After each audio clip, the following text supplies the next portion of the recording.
Oh no. Okay, shalom, y'all. I messed Is up. it on private or not? It is not on private. Oops, what did I? Give me 1 second, y'all. We gotta readjust this class title. I don't know why I didn't do that.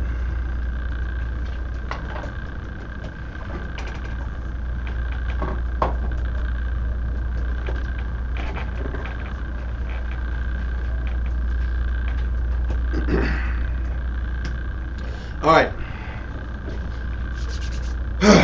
Hope everybody's having a blessed Shabbat. Normally Dawiyah takes this day, but we had camp meetings and business and councils on Monday, and it kind of dragged so long that like 7-8 hours of just dealing with business. So it was better to sit back and have my day on Friday, and I'll be back on Monday. But I hope everybody's doing well. Shalom. Once again, Sabbath's here, Sabbath time, and this is the class I wanted to go into last Monday, but we'll go into it today and possibly on Monday. What I wanted to do, the title of this class is Overcoming a Defeated and Hopeless Spirit. Shalom, sir. How you doing? Good to see you. Good to see you. Okay, so once again, the title of the class, Overcoming a Defeated and Hopeless Spirit. And I think a lot of us, in our pursuit of getting to know the Most High, we run into these issues, okay? Now, what I want to focus on in class today is about once we get the knowledge of who we are, how do we begin to start seeing the good and the hopefulness in our pursuit of the Heavenly Father. And are you saying, and this is my question, are you saying that we're dealing with hopelessness? Yes. So that's the spirit of despair. Yes. You said it's the same thing. Yes. So hopelessness and despair is the same thing. Yes. Can we get the definition of despair? So we can get a little clear understanding of what we're talking about today? Yes. Somebody get it. Because they're the same spirit. Despair. To be without hope. To be without hope. To give up all hope or expectation. To give up all hope or to give up all expectation. And the expectation is something positive is going to come. Something good is waiting for me. And a lot of us come into this world or come into the truth and we have a lot of baggage. We come from abusive relationships, abusive homes. We come from broken homes. And as we know, we already understand that Deuteronomy 28 deals with the curses and how we all, in our own way, have faced our own circumstances of chaos, of a lack of organization and peace and stability in our homes. Yes, my Willa. No, I had another definition for despair. Say it real quick. Hopelessness, a hopeless state, a destitution of hope or expectation. Cut. So we're still dealing with the same fact of... or it's just a situation that has not changed for a very, very long time. We can say the curses, the definite curses are always... Well, I know, I'm only bringing about the curses because that's how it starts. Okay. I don't want to... The class isn't about the curses and what led us to the knowledge. This class, in dealing with... I will... Just email. Send me. Matter of fact, listen. Okay. I'm sorry, man. There's a lot of weirdos out there. guys that are out the spirit, bro. That sending pornographic pictures. Yeah, they do crazy stuff, man. So if you go on our email, it's isbhpk@yahoo. Send me your email. Just send me your name and number, and I'll send you mine, and we can talk. It's all good. But I'm saying there's a lot of weirdos out there. I'd be listening to us get angry, and they send all kind of negative stuff to us in class. It's facts, especially on Sabbath. They want to go bananas on Sabbath. Like, what are you doing, bro? Anyway, point is, so if you have questions, want to talk, we can do it that way. No big thing. What I was trying to say earlier is from the world, we partake in the curses, and we have our self-esteem issues, outlook issues, self-hatred issues. Yeah. All this different myriad of self-loathing Come. that we come from the world into the knowledge.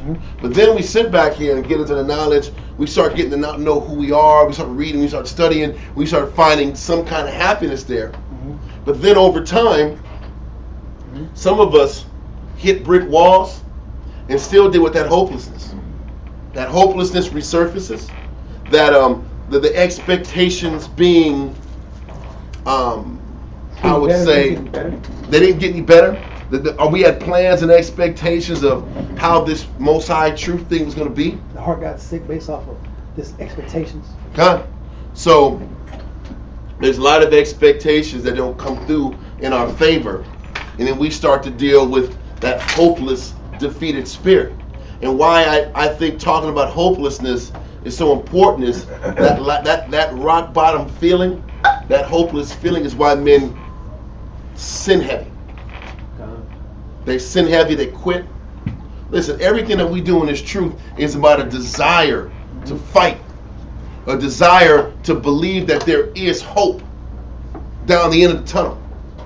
The reason we get up in the morning is we believe, you know what, if we keep doing this, things are going to work out. So when hope is taken away from that mindset or that mode, then self-destruction is right after that. Yeah. And this is why this type of class, I think, is very important for us to start figuring out why we go through these processes of hopelessness. Why we go through these processes of, everywhere I turn, there's failure around. I don't see the light at the end of the tunnel. And a lot of times, when I came into truth in the 90s, we weren't talking about this stuff. And listen, not that this liberal culture is what it's about, because it's not. But I saw a lot of brothers back in the day operate with a form of toxic masculinity.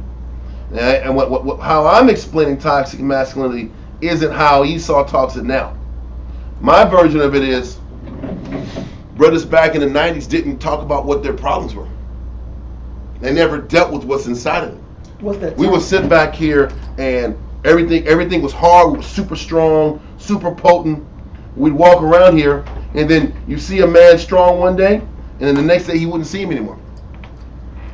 And that was something that was going on a lot back in Israel when I was young. So I think going through these type of topics can really keep men and women afloat long enough to start seeing that light at the end of the tunnel. Hey, yes, sir. Do you think, because we're talking about that certain time period of men not speaking? Yep. And I've seen that in my personal life as far as that's been generational thinking. Yep. That certain generations just we're not allowed. Well, I'm gonna say it generational, but it's up to the teachers to create a spirit, an environment that makes a person feel comfortable enough to talk. I know back in the 90s, if you brought out issues, you were looked upon as completely weak, just for bringing out an issue, just for expressing a problem. So I think it's important that we get to the brass tacks and the nuts and bolts of why we feel hopeless and why we feel that we're just going through life just existing and spinning our wheels. Because a lot of us face that at times in our life. We face it in the world. Now we face it in the truth. Once we get the knowledge of who we are in the truth. So that's what we're going to go into today. And if brothers have questions online or in front of me, raise your hand. We'll take our time to explain things. Our first verse is going to be Proverbs chapter 13, verse 12.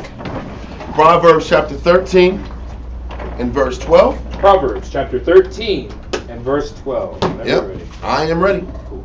It says, hope deferred maketh the heart sick. So, hope deferred, meaning to defer something, means to push something back. Means when you're expecting something to come, it doesn't come, right? So it says hope deferred makes the mind, well, the heart is really talking about the mind. So hope deferred makes the mind sick, okay? And that's a real issue. A lot of times, our whole existence, the scripture talks about in other verses how it says we're prisoners of hope. Yeah. Our whole life is based upon hope and the expectation of good to come. As long as I do this work and I stay on point and I live the right way, the expectation of a better time is what keeps us going and keeps us motivated and keeps us fighting.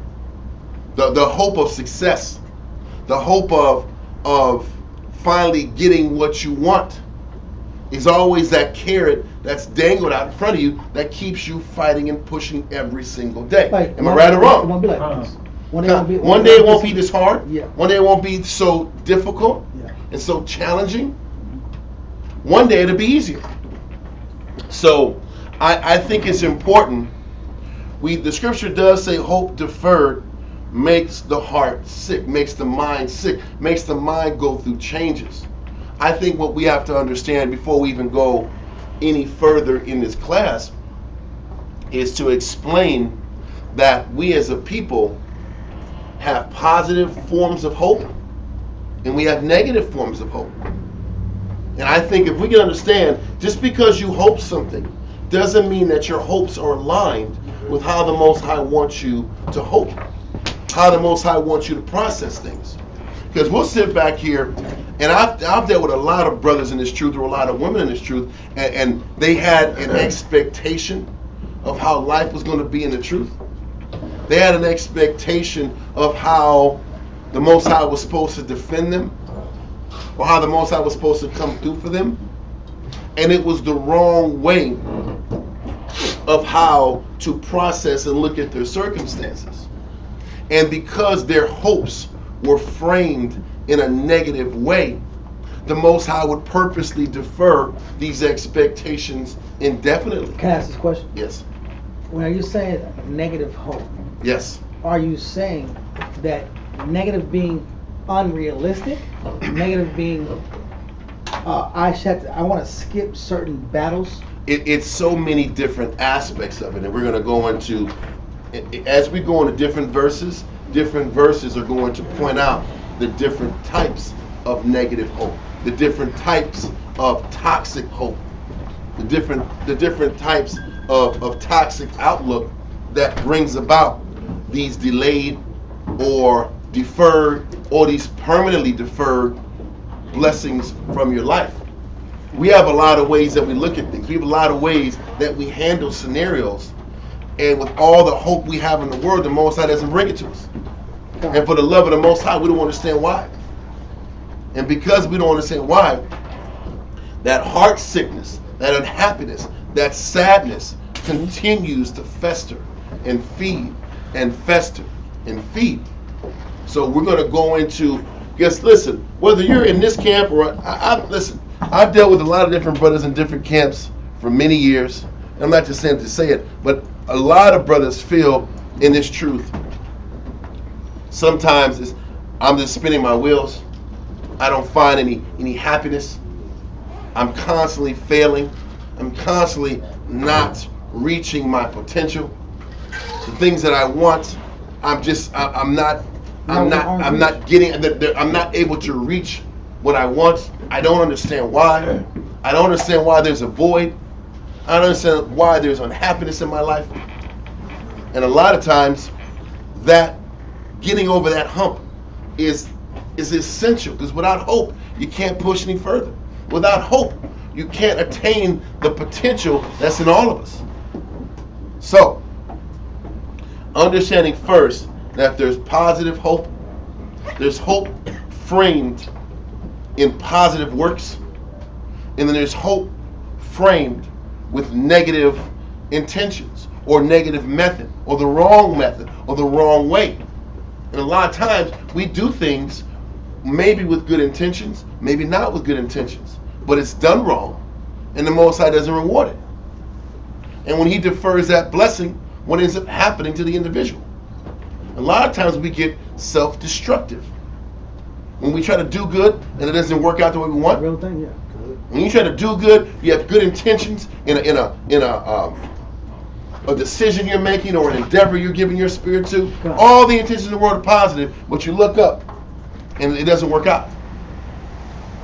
And that hope deferred is what makes a person sick, depressed, Then you start dealing with self-loathing.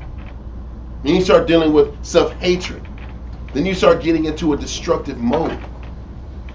So, like I said, this isn't a very comfortable, smiley class, but I think it's something that as Israelites that we're trying to grow, we're trying to understand the Most High. We have to understand these sets of keys so we can avoid these pitfalls of hopelessness. Because once you're in that spirit of hopelessness and despair, a person is going to be down for months, man. You can be down for months being depressed and down and angry.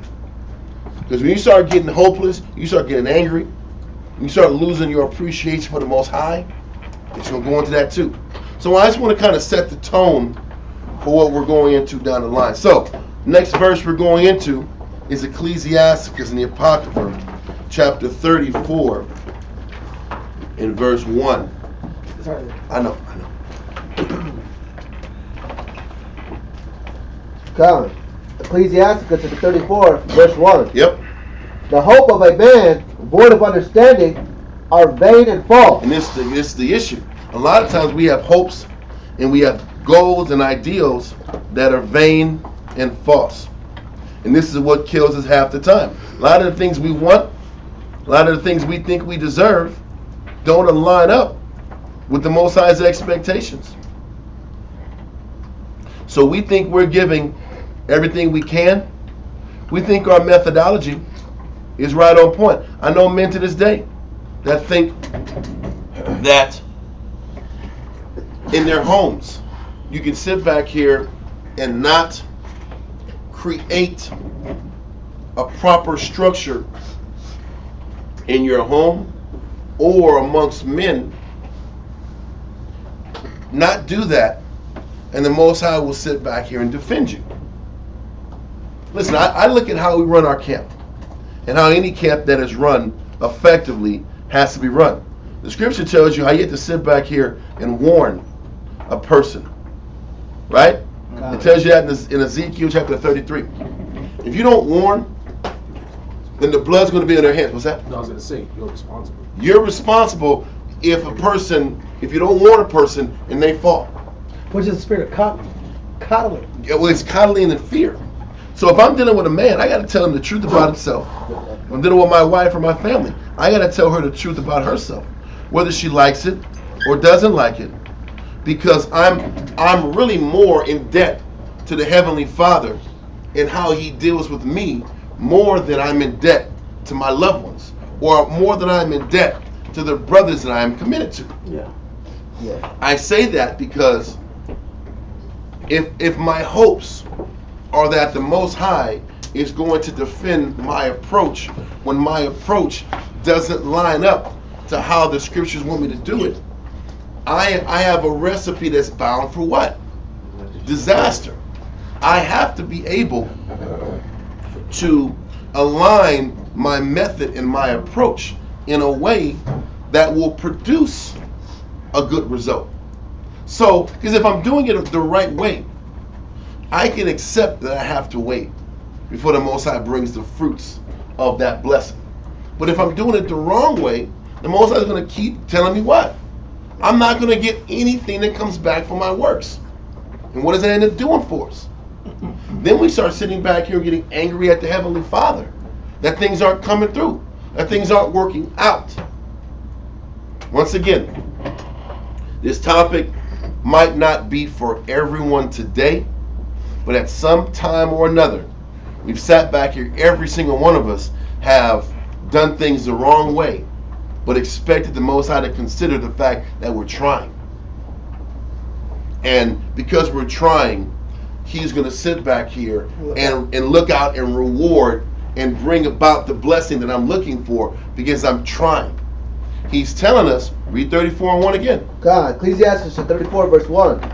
The hope of a man void of understanding are vain and false. And listen, a lot of times we have false hope based off of false works and false principles. And this is what happens to us a lot of times. Brothers will come back and not understand why the Most High isn't blessing us. But half the time, they're doing things their own way and they're not following counsel the way they're supposed to do it, and they wonder why they're not getting the results they're looking for. Whether it's in studying, listen, we've been really heavy in this camp lately about studying and learning these scriptures and committing to the word. But then, what are the reports we get a lot of times? You know, it's not clicking, I don't understand, it's hard, this ain't making sense. Well, a lot of times, it's not making sense because our methods aren't being done the right way or committed at the level it's supposed to be done. So if we're not committing to the method at the right level and level of frequency and effort, then you're not going to get what you're looking for. So now you got some vain hope set up. You have lower level work ethic, low level commitment and with method. the hopes, and the low level method with the hope that you're going to get understanding. How many times that happened to us? We'll sit back here and give subpar effort, but that subpar effort was better than what I once did. But then I want an award because I tried a little harder. Or extreme effort, but the wrong approach. Huh? Because that's the one that breaks a lot of men. Huh? Some men say, "Oh, I'm gonna give it all." Okay, give it all. But you're not doing it the right way because you won't follow the proper outline. Huh? You're doing it your way, Huh? and you're going all out your way. That happens so much. And then it's not working, and then you're wanting to pull your hair out. Now your heart's sick. Now your heart's sick. God. Now you're unhappy. God. Now you don't understand. Now Mhm. you're angry. Mhm. Because you're giving effort, but you're not directing it the right way. So now these hopes that you've conjured up based off of your work ethic doesn't come through. Now that hope is deferred because the Most High didn't reward it. God. Now your heart's sick. Now you're angry. Now you feel the spirit of hopelessness in you. Now you want to quit. Now you want to sit back here and give up. Okay, read 34:1 again. God.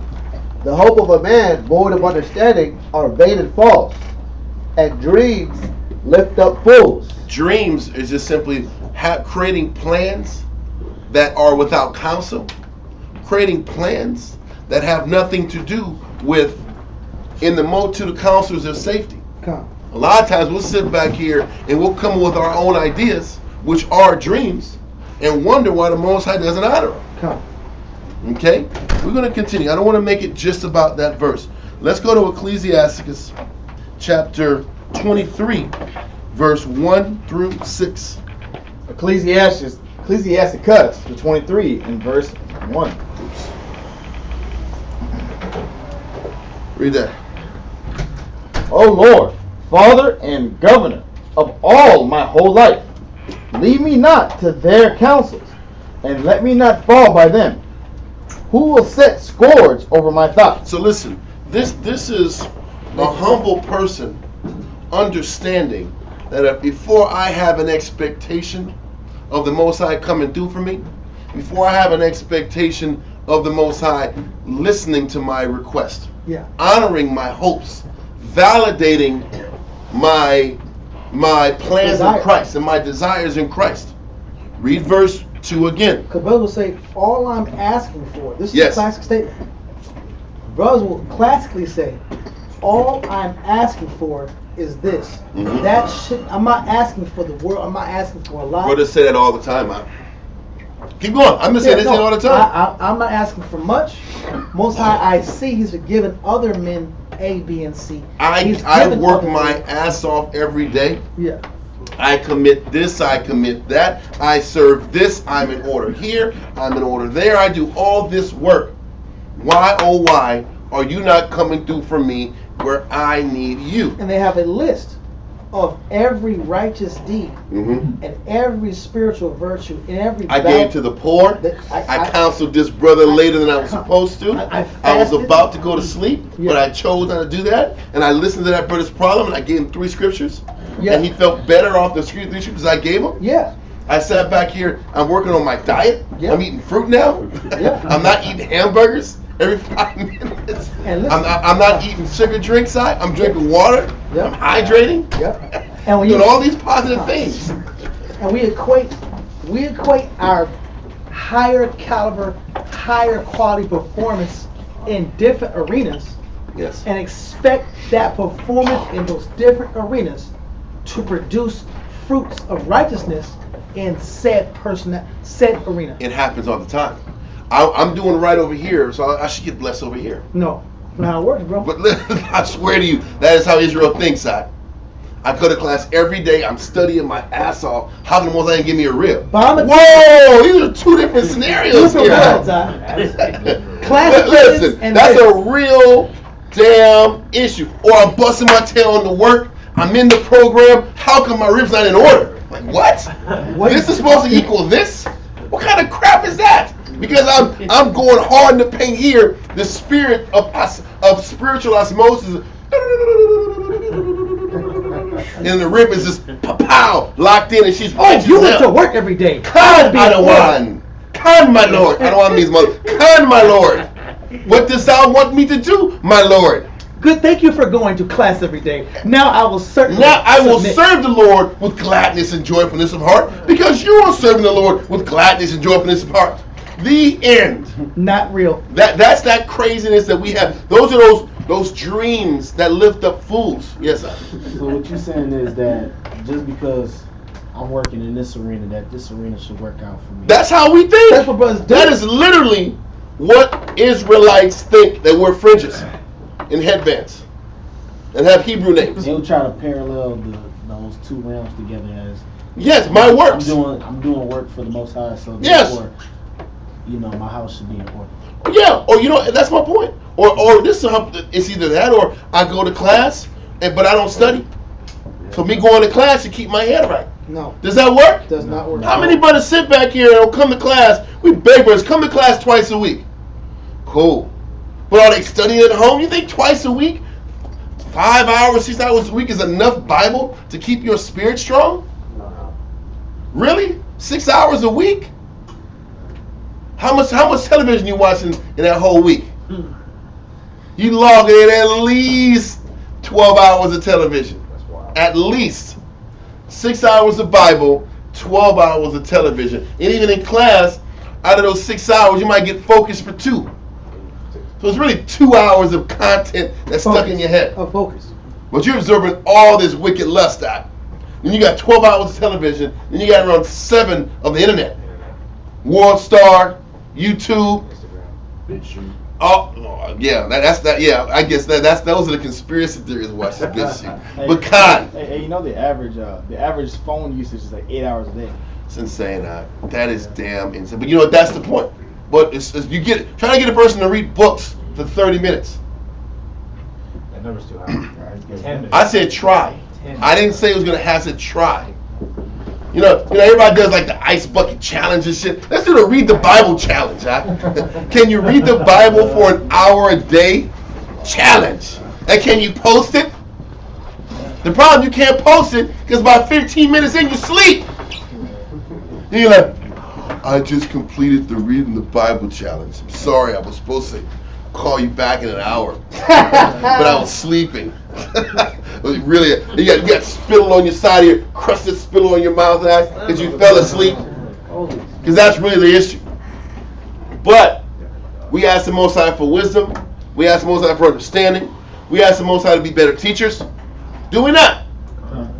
Those are dreams for fools because we don't put the work in to match the request. And we'll go into that later. But let's keep going to Ecclesiastes 23:2. Ecclesiasticus 23 and verse 2.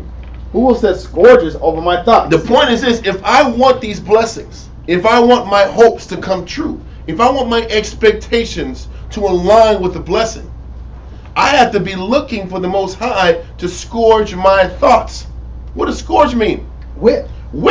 And men. That means if I got a negative thought, if these hopes are carnal, if these hopes aren't of the sincerest intention, in the process of us trying to accomplish these goals and to build the spirit of hope and strength and confidence in the Most High, in that process, in that pursuit, you have to also be willing to be corrected and chastised when my thoughts, when my methods, when how I do things don't align up with the end goal.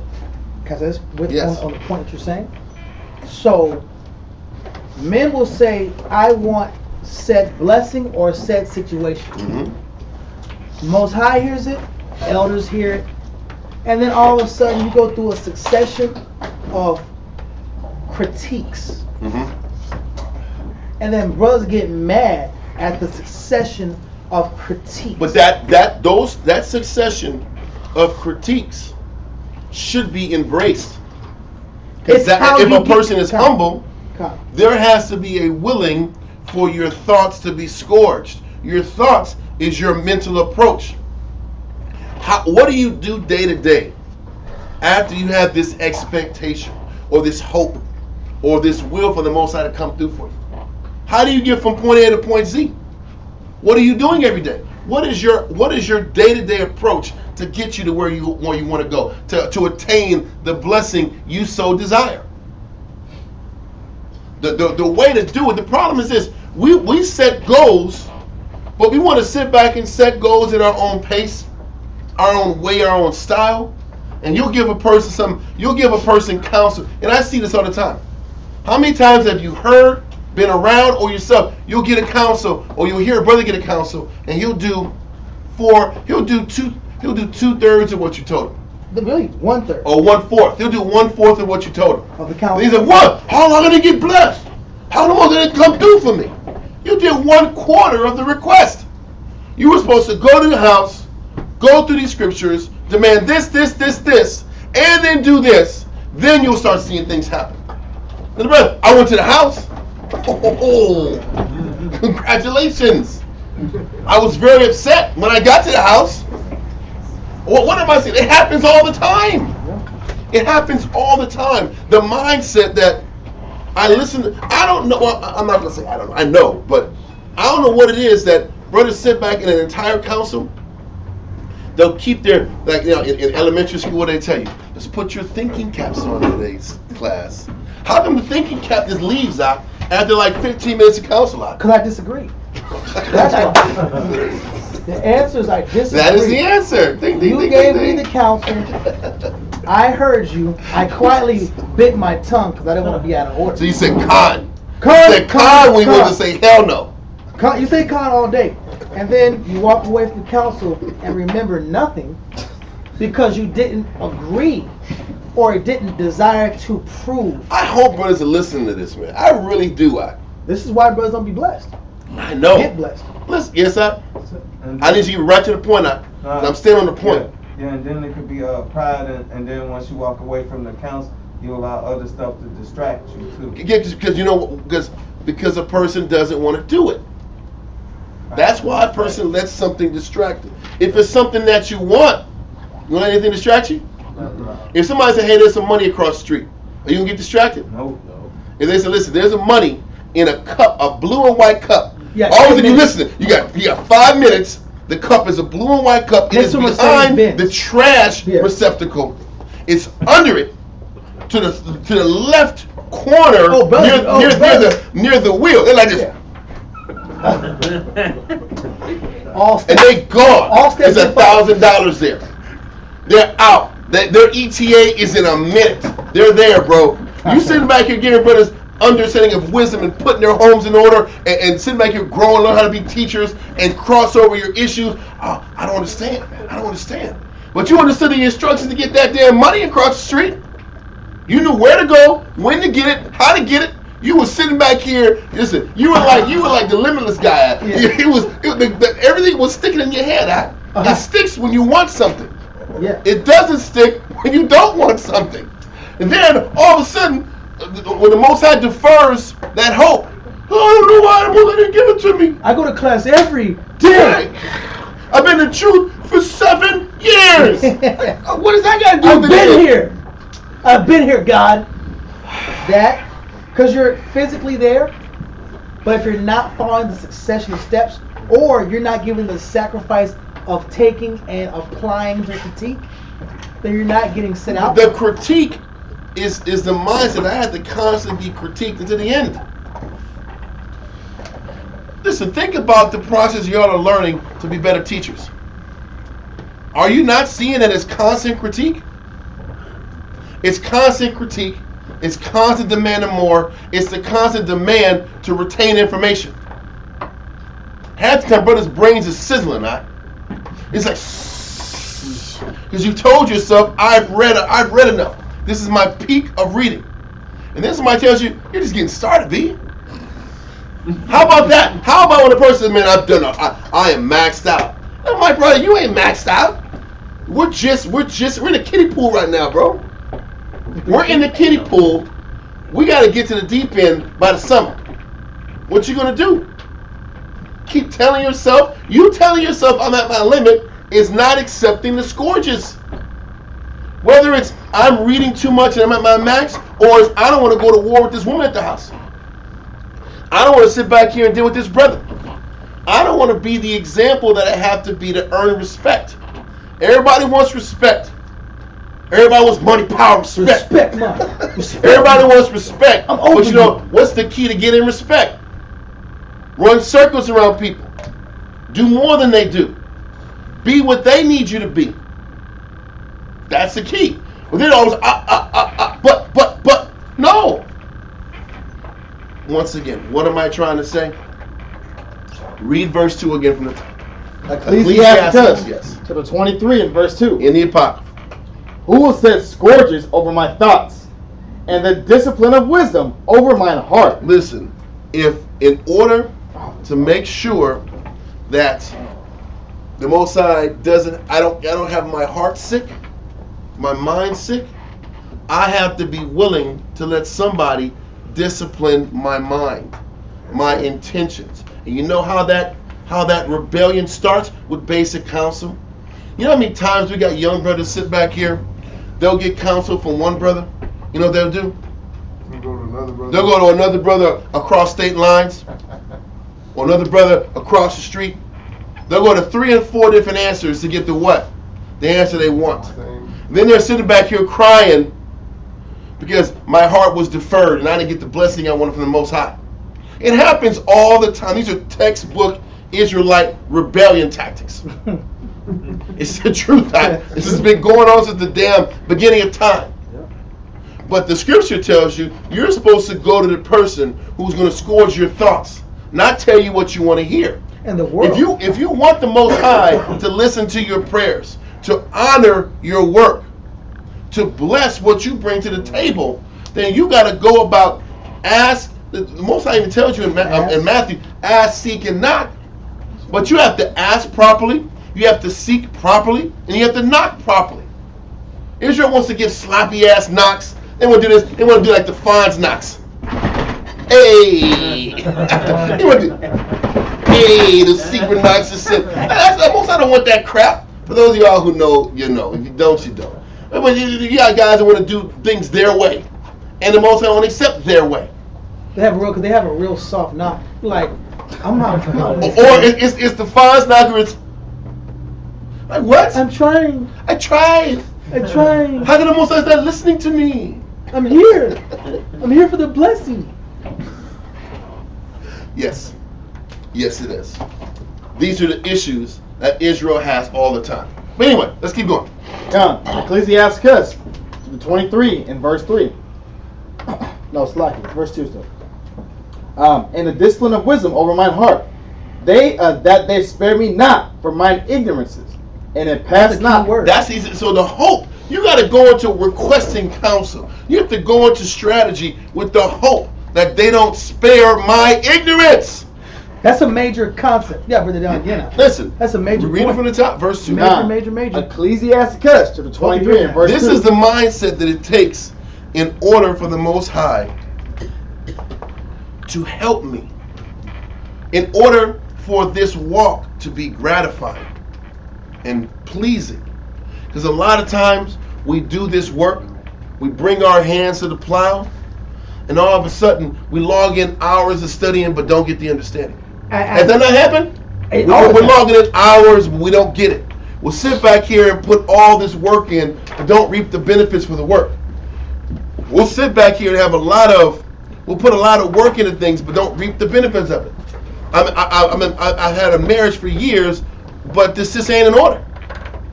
Listen, There's a reason. then what are we doing? Then why do we keep doing it the wrong way? Yes, sir. Is that a lack of a spiritual connection? Hmm? Isn't that a lack of a spiritual connection? No, Well, it is because you're not doing things decently and in order. on that level, yeah. But I'm saying this: men will be super. They have incense burning.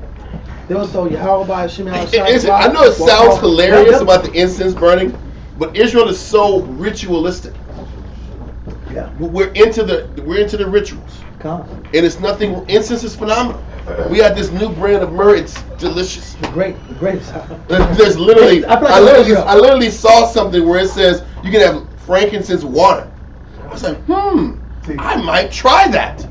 I might soak it in water for 24 hours, take out the droplets, and have a sip. Because it's like food certified. Anyway, point is this: it's cool to have incense and burn and do all that spiritual stuff, but if there's not discipline and procedure that goes behind doing these good works, then you're not going to see the benefit of the good works. For example, you want to cook a meal. There's a recipe to make that meal. You get the ingredients, but you don't cut it at the right temperature. You don't put the right amount of salt in there. You don't cook it at set time. You don't sit there and put the right oil. It's said coconut oil, not olive oil. You know olive oil. But I like olive oil. I happen to like olive oil. like Olive olive oil to me has a fatty flavor. I like the flavor. Okay, bro. This traditional meal requires coconut oil. So brothers will change the instructions to fit their set of desires or set of wheelhouses, their skill sets. They'll take your counsel, my counsel, whoever's counsel, and they'll Make a jambalaya. They'll distort it. They'll distort it with their opinion. Yes. They're opinion distorters. And then all of a But sudden, then they're crying at you about, and 6 months later, about how things ain't working out. the meal didn't come out properly. Brother, what temperature was the food? Well, I mean, I put it on 400 degrees. It said 375. Well, it's 25 Degrees higher. I don't see the difference, you know. I don't see. That's your way. Oh, There that's we go. your way. That's the second classical Israelite statement. That's your no. That's the way that works, buddy. That's the way that works. Yes. That's the way that works. That's why your way didn't work. That 25-degree difference is not for. It's a 25-degree difference, but you did not specifically fall. For example, Christ told the brother to go to the River Jordan. Mm-hmm. If you go to the San Antonio River, you're not going to get that eyesight, bro. He said walk 7 times. If you walk 3 times, your leprosy ain't going away, bro. That's the point. You don't follow the specific, detailed information, but you expect things to change. And this is why even in this class, the title of this class is overcoming a defeated spirit and hopelessness, right? But the problem is that spirit of hopelessness is an emotion. Yes. It's a feeling. It's a feeling. But that feeling can be averted with proper works. And that's what this class is about. That feeling of hopelessness, that feeling of self-loathing, that self-hatred spirit can be remedied if you do things the right way. And then the Most High rewards you for doing things the right way. The exact set way. That is the point. But a lot of times, we want to get caught up into the emotions and feelings and the sadness and the despair of where I'm at in my life, and I want to deal with this. I want to feel. I'm feeling this way, and I'm in this feeling. And the only way you're gonna get out of this feeling is to do works, to where you can start seeing the results of these works, and then the feeling subsides. Because what neutralizes the spirit of hopelessness is accomplishments. Small victories. Small accomplishments a little bit at a time. But you can't get to those small accomplishments if you're not allowing people to continually scourge your thoughts, challenge your motivations. I already feel bad, and you're just making me feel And bad. that happens all the time. Listen, you doing all this correcting isn't making me feel better. Yeah. This is making me feel worse. I don't think you love keeping me down. You love breaking my spirit. There you go. You love destroying my spirit. Classic statement. Men and women. You just breaking my. You don't care. You're destroying my spirit. The brothers just sit here getting your spirit, just ripping it apart out. Stomping With the it. Bible. Yeah. The Bible, guys, biblically destroyed. Bad owners, man. Or maybe brothers are ripping layers of pride and labors of flaw and layers of ignorance and deviation. Yeah. And they're trying to pull out the weeds. That's the truth. They're pulling out the weeds. They're pulling the weeds out your spiritual garden so that you can plant something successfully in there. But in this verse is telling us about the willingness to let people deal with my methodology. Yeah. Because what we don't want to realize is that we're unhappy and we feel hopeless because we do things the wrong way. And we expect, and that is the very definition of insanity. Insanity is doing things the same way and expecting a different result. Because when I'm doing things the wrong way, I'm getting bad results. But I'm going to do this bad way in Miami. Then I'm going to get what I want because it's in Miami. Yes, man. Miami makes it work. Yes. All blessings are in Miami. That's the point. Yes, what I'm looking for is in Miami. So I'm going to take this bad approach to Miami and think it's going to work out in Miami. And it's not. Yeah. But that's the point. In order to defeat that hopelessness and that spirit of despair, there has to be a willingness for somebody to dissect everything about your approach. But that's the problem. Huh? Can you remember the ignorance Yeah, let's part go again? verse 2 Please. again. Listen, we're driving this book. This point is significant. This is the most. Because a person who wants, you know what's crazy? We get brothers that ask for counsel one time. One time. Then they go home and live their life. Well, you think that's what it takes to get something fixed? One talk? There should be brothers going blow for blow, calling back, hey, I tried this and this worked, this didn't work, or I tried this and this happened. What do you think? A person who really wants to get rehabilitated, they're constantly talking about all the different steps and the ebbs and flows of your thoughts and your mental process and your process. It has to be constantly scrutinized. Brothers that take a counsel one time and then come back 6 months later, it didn't work. What? Hell no, it's not going to work. We talked for 15 minutes and then you winged it for 6 months. I followed the counsel and the Most High didn't come through. That's a damn lie. You didn't follow counsel because you didn't let somebody scrutinize every aspect of what you're doing every day as you're trying to get the goal accomplished. The execution is trash. Yeah. Keep going. Verse 2 again. Come. Ecclesiastes 23 in verse 2. Who will set scourges over my thoughts, and the discipline of wisdom over mine heart? That's a process to get your thoughts scourged. Because if you understand the human heart or the human mind, right now I'm okay. In 2 hours, I got some wicked ass thoughts in my head. Right? And then in 5 hours, I got some more fiendish thoughts. And in 7 hours, I'm crying. In 8 hours, I'm punching walls. Then I'm smiling in 9 hours. Like, what the hell is going on here, right? If you're honest about how people operate. So if this is about rehabilitation and having your hopes manifested, am I allowing people to scrutinize and challenge my thoughts as I'm going through the ebbs and flows of my day? No, because there's shame involved. Because then that's pride. Shame is pride. Brothers don't say pride. Brothers say I feel bad. I feel so bad. bad. I feel bad that I didn't want to look. I didn't want to appear like I really am, or I didn't want to appear like I don't know what the hell I'm doing. Well, that's the problem. That means you're acting like you're not sick, but you're sick, and you wonder why things don't work out for you. Well, I'm not that sick. And there we go. See, brother, I have this friend, right? And who's his friend's name? I'll tell you. It's a Hebrew name, right? His Hebrew, right? His situation sucks, huh? His situation's not working out, huh? And I'm trying to give him advice, but will you tell me what should I tell him? Bro, why don't you just be honest, huh? You're the guy. You're the guy that we're talking about here. But you won't let your image go so that you can be properly. And then after that first counsel or intro starts, you're not going back and getting coached up on a daily basis.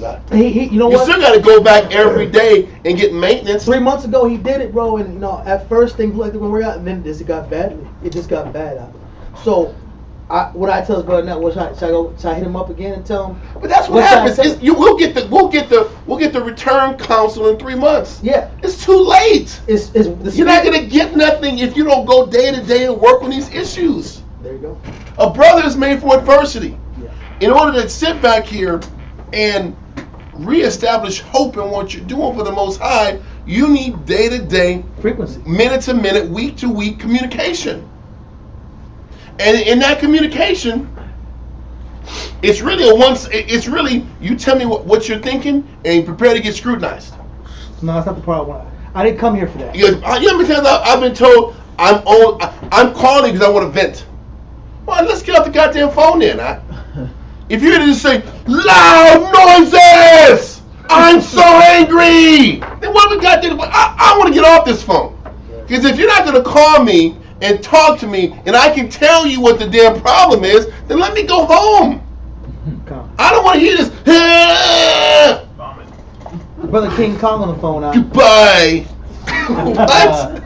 You're just going to yell and then go home? People do it all the time.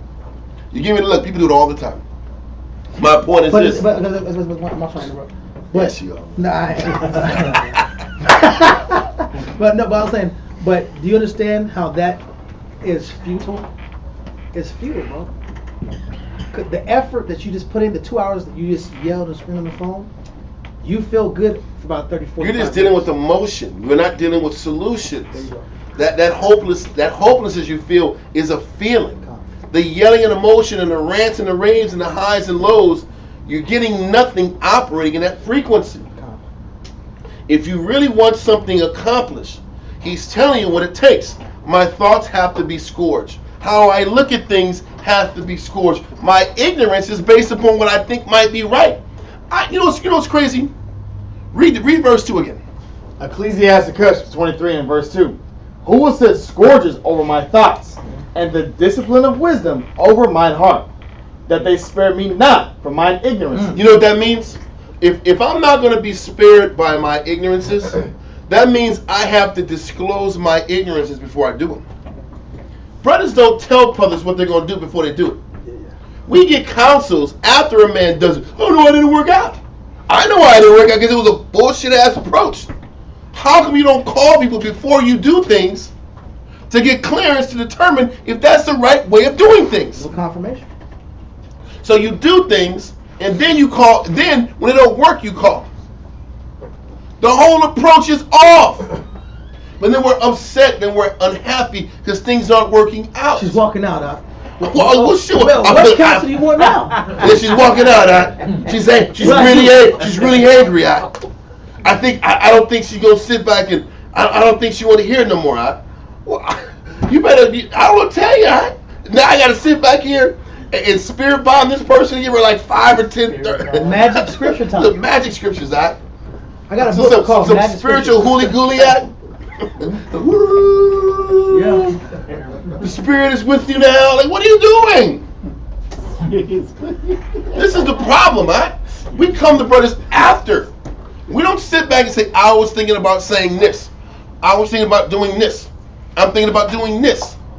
What do you think? No, that approach is off. That's not the way of doing it. Oh, I didn't even know that was off.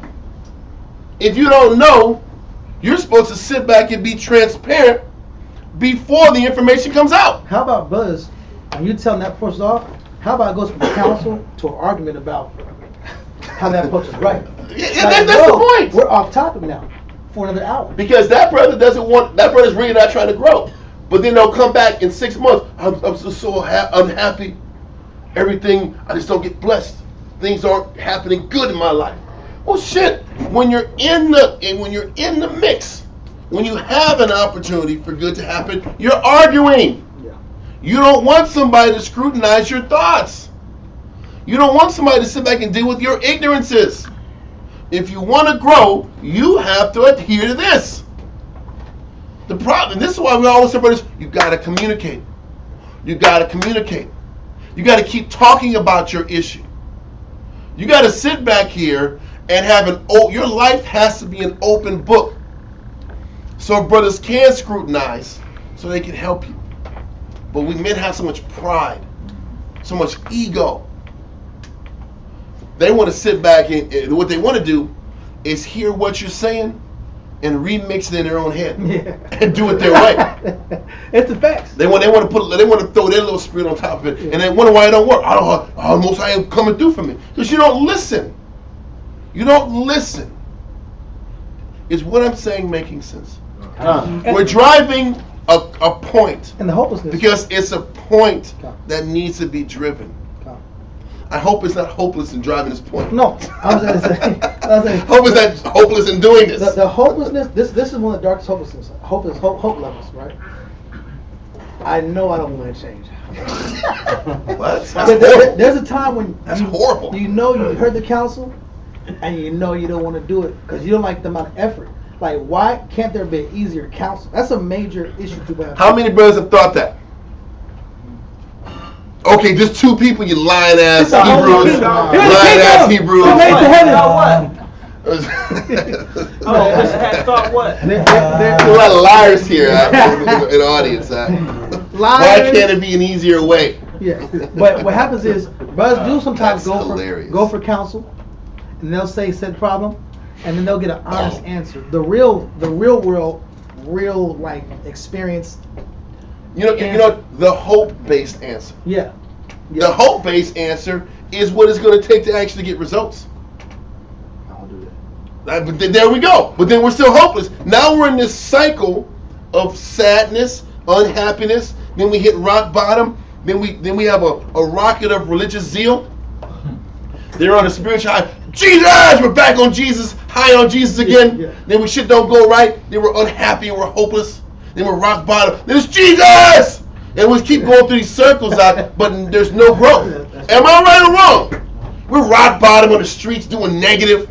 Now I gotta get back to Christ again, bro. I gotta show the Most High again. Like what the hell's going on?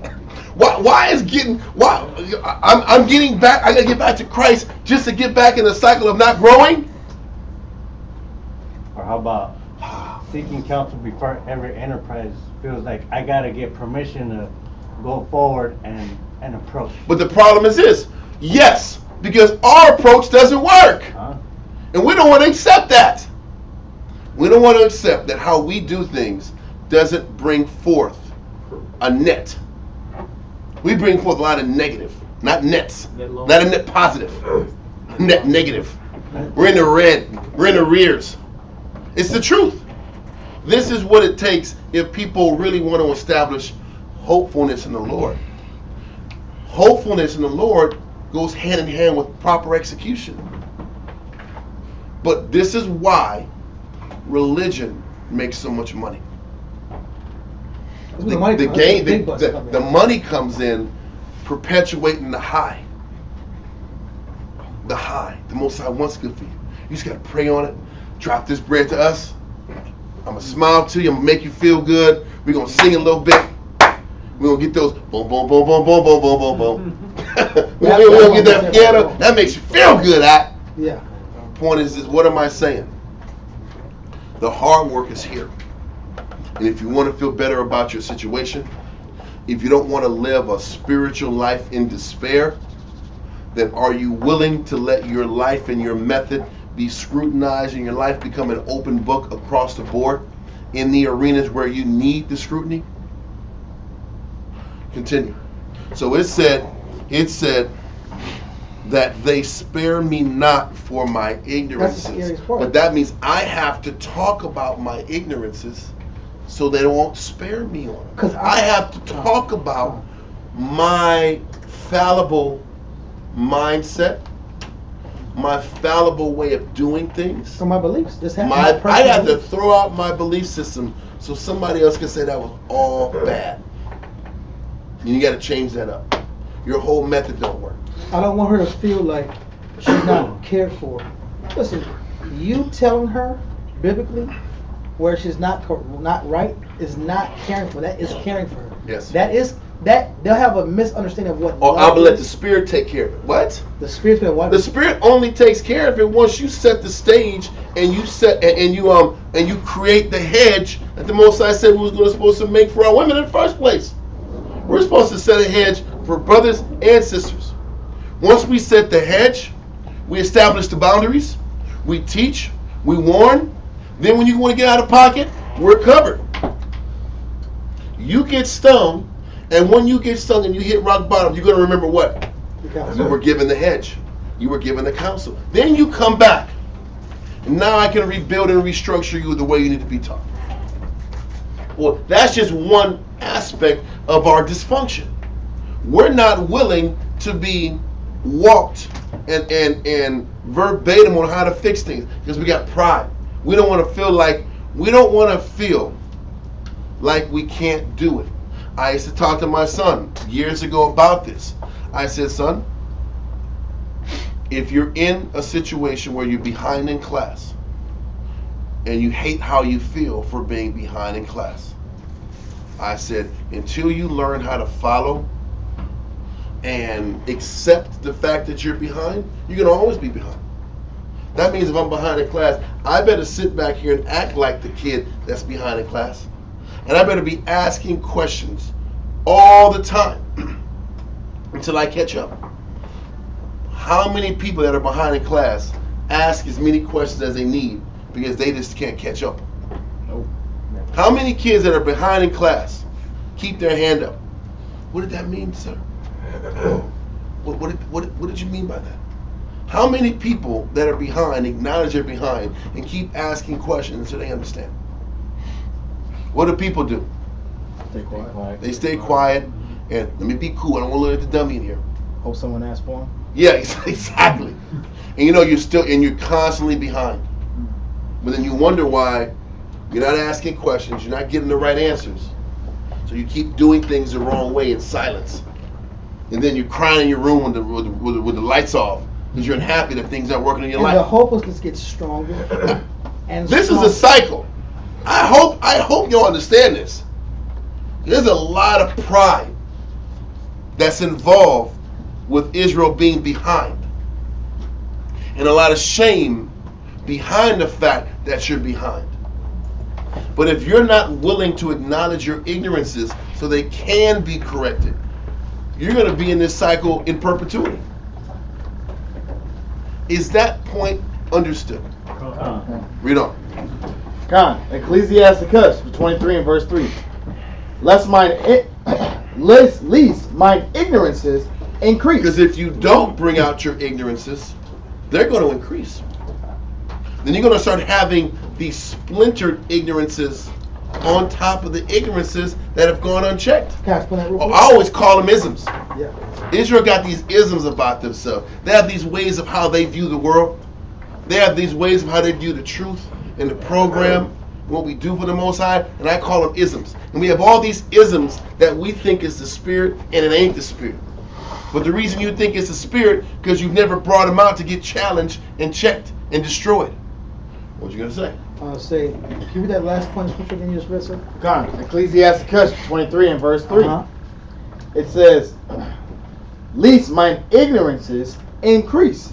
Least or unless my ignorances or foolish perspective Yeah. increases. What happens is, But he said the verse previous says, I need to bring out these ignorances and let you scrutinize them. In verse 3 is, lest these ignorances keep getting worse. and this is what we're going to see. Yes. What we're going to see is, if you have 1 year of experience of doing something the wrong way, right? You're not quitting the truth, you're not leaving Christ. You're going to still rock your beard and be a Jew, come to work, come to class, attend, right? And pursue your quote-unquote blessing or situation to improve, right? So then you're on year 2. Then you're on year 3, pushing. Then you're on 3.5. And now you've told yourself why things don't work and why this. You've gotten counsels here and there, and you've tried them your way. And so now the ignorances or the unclear perspectives are, you start drawing conclusions based off your own failed experiences. Yes. That's a scary point because we all learn from experiences. But if you have the wrong experiences, it's like practicing a jump shot, and there's a certain method to do Ooh, the jump and you got shot. bad technique. And you're doing like Lonzo shooting like this high. And while your shooting percentage is like 30%. It might go in sometimes. The way you shoot, you might be making the J. But at a certain level of skill, a certain league or a certain, that style's not allowed. or Doesn't you work. can't produce. It doesn't work with greater athletes. Yeah, there you go. With your homies and your homies as you hoop with, you can jay in their face all day. When you got a 6'8" dude with a 7-foot wingspan and you shoot from here, it ain't gonna fall out. Yeah, you're not. If you're not here with correct technique, finishing high, you're not gonna make your shots. It works for you now, but down the line, it's not gonna work. Case in point, eating cookies is all balance, right? Eating wings and cookies is all balance. Ice cream. I'm gonna say this. It sounds funny. Yeah. But a lot of Israel binge eats when they're dealing with depression. Binge You think I'm lying? Brothers binge. I'm not gonna have a brother back in the day. He was knocking out 2 Big Mac meals out. 2 Big Macs And a pizza. in a Pizza Hut. 2 Big Mac meals and a pizza at night. I don't know how he did it. And he's got into this habit of just knocking down 2 Big Mac meals and a Pizza Hut. I don't know if it was I'm hoping it was like a small pizza. Was it a medium? I forgot the size. But you're knocking down a goddamn Pizza Hut, and you're getting 2 burgers in you. You're done. You're done. Listen, that's like 5,000 calories in one sitting. I know it's more than that. Then you're going to bed. Huh? If he's eating the little Personal side. personal one, you're getting that. You ain't getting that personal shit. That's a medium, my guy. You got a goddamn medium in there. That's 7,000 big ones, So he goes to for dinner. Yeah. You know, you sprinkling some breakfast tacos in the morning. You're done, bro. You're done. It's over. Come on, man. For real. The calorie high you get will make you temporarily forget that you got some real problems in your life. Come on. And so the flavors and the indulgences. Flavors? That matters, bro. The flavors matter. It's real. That's why you do it. The flavors, the pleasure. It's just a different form of pleasure. It's an escape. The escape through pleasure will make me forget I felt this way. Yeah. And then you start the process. It just slowly just builds all the way back And up. these are isms. These are these ignorances that you're feeding. The ignorances are these coping mechanisms, the wrong way to get to your desired goal. Yeah. We have all these mindsets that we hold on to, and it's the wrong way to get to where we're supposed to go. And we look up 6 months, 6 years, 10 years. Yeah. I'm still in the same position I was when I first came in. Then that bitterness comes in, that anger sets in. Then you wonder, but that goes in later in the verse. I got more of that in the it's all verse. good. But listen, we're trying to paint this picture of how men erode, of why men get this hopeless spirit, this unhappy spirit, because they get into a habit of doing things the wrong way, and they don't allow a person, a teacher, a leader, an elder, to scourge their thoughts, to scourge. They don't present their ignorances to be attacked. Because they take it personal. But you have to, once again, you have to get past your ego and throw out your ignorances so they can be chopped up and dissected, so you can actually learn how to do things the right way, so you can get the right result coming back. I'm telling you, if we're in another class, we go on to the class in Matthew that talks about, or the chapter in Matthew that talks about the 4 type of people that come into the truth. And that one type of person is the one who can sustain. It's a person where the seed goes in the planet, goes in the good soil. I'm not going to go into that class now, but the seed going in good soil is a person who receives correction, who allows their ignorances to be scrutinized and worked on and developed. All these guys that are holding on to how they do shit, y'all don't last. Y'all end up fading out. I don't see people in this truth that don't disclose their issues and don't allow teachers to help work on their spirit last. They don't. So all your brothers that are holding on to these secrets and these negative ways of looking at things, and your pride is so strong you don't let people help you, they don't last. Let's continue. Ecclesiasticus 23 and verse 3. Least mine ignorances increase, and my sins abound to my destruction. The more you don't allow, because my sins abound, and I'm hopeless. I keep getting spanked and smashed because I don't listen. Read on. And I fall before mine adversaries, and mine enemy rejoice over me. God, I keep losing. I keep losing because I don't disclose. I don't talk about my ignorances. I don't let the righteous smite me. It's not a kindness for the righteous to smite me. Isn't that what David said? But that's not for us. No. I'm only going to speak when the ship is sinking. Because that's how men roll. I'm going to talk when I see water coming out of the boat. And the boat's capsizing. Kind of counsel. I got to counsel tonight. Like it's important. Okay, I'm busy right now. Oh, you don't care about me. You abandoned me. Like what? We've had 6 months to talk about this. You want to talk when the water's blowing out and the your boat's about to sink? You should be talking about these issues day to day. That's the truth. Read on. There's a leak in your ship. The ship's been leaking for years. Anyway, let's keep going. Whose hope is far from thy mercy. And that's the point. Read on. Verse 4. O Lord, Father and power of my life, give me not a proud look. This is the person who wants to grow, the person who wants to have faith and hope in doing his work. He's begging the Most High. He's begging the Most High to not allow him to have a proud mindset. You can't grow.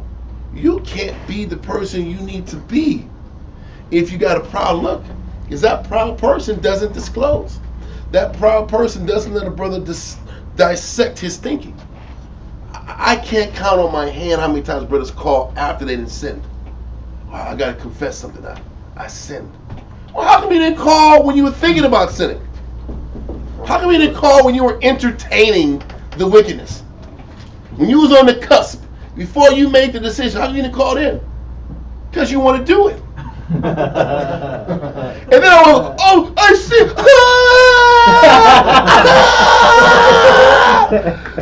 Listen, those are alligator tears, huh? Yeah. Now you want to cry.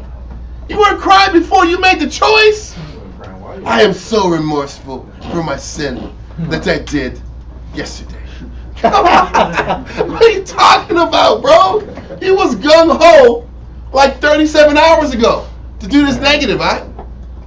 I'm just painting a picture, right? That a man that's trying to grow, who's trying to establish pure works and want to do things the right way, then you know what I got to do? I got to sit back here and pray that I'm not operating in pride. Because you can't grow with the spirit of pride in you. Right on. God. Verse 4. But turn away from thy servants always a haughty mind. Please. He says, listen, if I'm trying to grow, I got to please take away this pride. Please take this oversensitive part of me and remove it from me. Because a haughty mind is also, God, listen, what we'll do, after class, send an email, send your number, I'll call you, okay? Anyway, a haughty spirit is a spirit who's overly emotional, who can't take a correction, who sit back when you're providing instruction, they're arguing with you. You can't grow if you got that haughty, emotional mindset behind you. That overly defensive mindset. Yeah, that's the best way to put it. My haughtiness is, I'm just overly defensive. And I'm not listening to, when it's time for me to listen and get corrected, I don't want to hear it. Because I'm emotional. I'm defensive. Let's continue. God, verse 5. Turn away from me vain hopes and concupiscence. You know what that vain hope is? I can do it my way, and the Most High is still going to bless me. It's not going to work, bro. I'm going to do it my way. I'm going to sprinkle 80% of my spirit, and I'm going to try it your way a little bit, and the Most High is going to honor it and acknowledge it. And I'll prove y'all wrong. But then what happens is when he defers your blessing, when he defers your hope, now you're sick, now you're unhappy. Now you want to leave the truth. The truth isn't for you. That's the cancer. Well, your pride ain't for you. Yeah. You got a shit ton of pride, and you're unhappy that the Most High rejected your deposit. Yeah. I had to If you know, you know. If you know, you know. Listen, but keep going. Why is it? We sick, you know. Yeah, anyway, keep going. That was some West Coast stuff. I had to get it out. Read on. And thou shalt hold him up, that is desirous always to serve thee. That's the, Most that's the- you gotta hit that point again. Read that. Play it again. Verse 5 from the top. Rewind that, bro. Ecclesiastes 23 and verse 5. This chapter is hitting y'all. Y'all better be yellowing the hell out of this shit out. Yeah. Y'all better yellow Ecclesiastes 23. You better memorize this chapter. I'm telling you, bro. Read verse 5. This is your life on the line. This is your future's growth on the line. It's your life. Hell yeah, it is. It's your life on the line if you don't get the scripture out. Seriously. Read on. Your happiness on the line. How about that? Turn away from me, vain hopes and concupiscence. Because your hopes, your vain hopes, are wrapped in with your lust. Yeah. Your hopes. You have these vain ideas of you being blessed with all this lust and negative intention mixed in with good works. Strong karma. So I'm doing a little bit of good, but there's a lot of negative that has been uncorrected, unworked on, addressed. And then I have these unrealistic, zealous thoughts that I'm trying to do things the right way, mixed with a lot of lust in there. But I think the Most High is going to accept that offer. Mixed with a lot of strong opinions and lust, because that's all lust is a strong desire. Yeah. This also couples with how the Most High only accepts what? A pure offering of no blemishes. Back in the day in Leviticus, he only accepted the offering of animals that had no blemishes. So why are we giving the Most High an offering with a ton of concupiscence in it? With a ton of lust in it? With a ton of leaven in it? A ton of secrecy. It's secrecy, but you know what's crazy? The Most High is not letting us off for our ignorance. He's not letting us off for ignorance because it shouldn't be an ignorance if you're counseling. He's not letting, I didn't know. Well, how can you sit back here and talk about your intentions before you did it? He's not letting your ignorance off the hook. I didn't know, because that's what we get. What is concupiscence? Concupiscence is lust. Oh. Strong desires. Cupid. So, that's not, you say Cupid act? Concupiscence. Don't say Cupid. That's the name that the fat baby has. It got nothing to do with this. Concupiscence is strong lust. Strong lust that's mixed in with our intentions for the Most High to bless us and take care of us. That's what this is. But let's keep going. Doesn't necessarily mean sexual. No, it's just lust. Strong desires. One moment, it don't have to mean sex. You have No, a it's a strong strong desire lust. to do it your way, Yes, bro. that's what it is. Yeah, I have a strong way to do what I want to do and not listen. But expect blessings. So what happens is, this is what people think. If I don't talk about it, I'm not going to be in the hook for it. If I don't say what's in my head, then I can't be told no. That's called the Negro. My director, he said what? That's called the Negro defense. If I don't talk about it, I won't be checked on it. Oh, I plead the fifth. We're not Americans. Plead the fifth. We're 1, not 2, 3, Americans, 4, 5. I plead the fifth out, so you can't. Most High not gonna hold me to it. I didn't say it in the element. And that's what Most High is like. He's not going to spare you for your ignorances. Because you're supposed to communicate and let somebody check you by you talking about your intentions before you act on them. Wow, this is phenomenal, bro. Keep going. God, verse 5 again. Turn away from me, vain hopes and concupiscence. He's telling you that approach doesn't provide any positive solutions. So this help me take that method and get rid of it, so I can learn a pure, proper method to do things the right way. The best way. The way that provides results. There's only one way to provide results. So we're in the truth 5-10 years doing things the wrong way and expecting this wrong way to produce and net spiritual gains. It's not gonna work out. And it's not going to work. In any realm of your life. Putting your house in order, putting your rib in order, getting a rib, being a better teacher, being a better leader, all of it. If you don't do things decently and in order, and you don't disclose your ignorances so they can be scrutinized and scourged, you're not going to succeed. And then the more times you don't succeed, the greater that bitterness and that despair and that hopelessness feeds in your spirit. Then you're mad at God. Then you're mad at the Most High. You're mad at God. You get that dark cloud over your head. Why is this guy always angry? Blindness.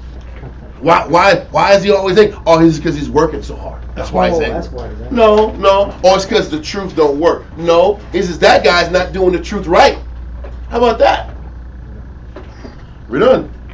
God, and thou shalt hold him up, that is desirous always to serve thee. The Most High will hold you up if you're desirous to serve Him. Because if you're desirous to serve Him, then you're going to disclose your ignorances. His way.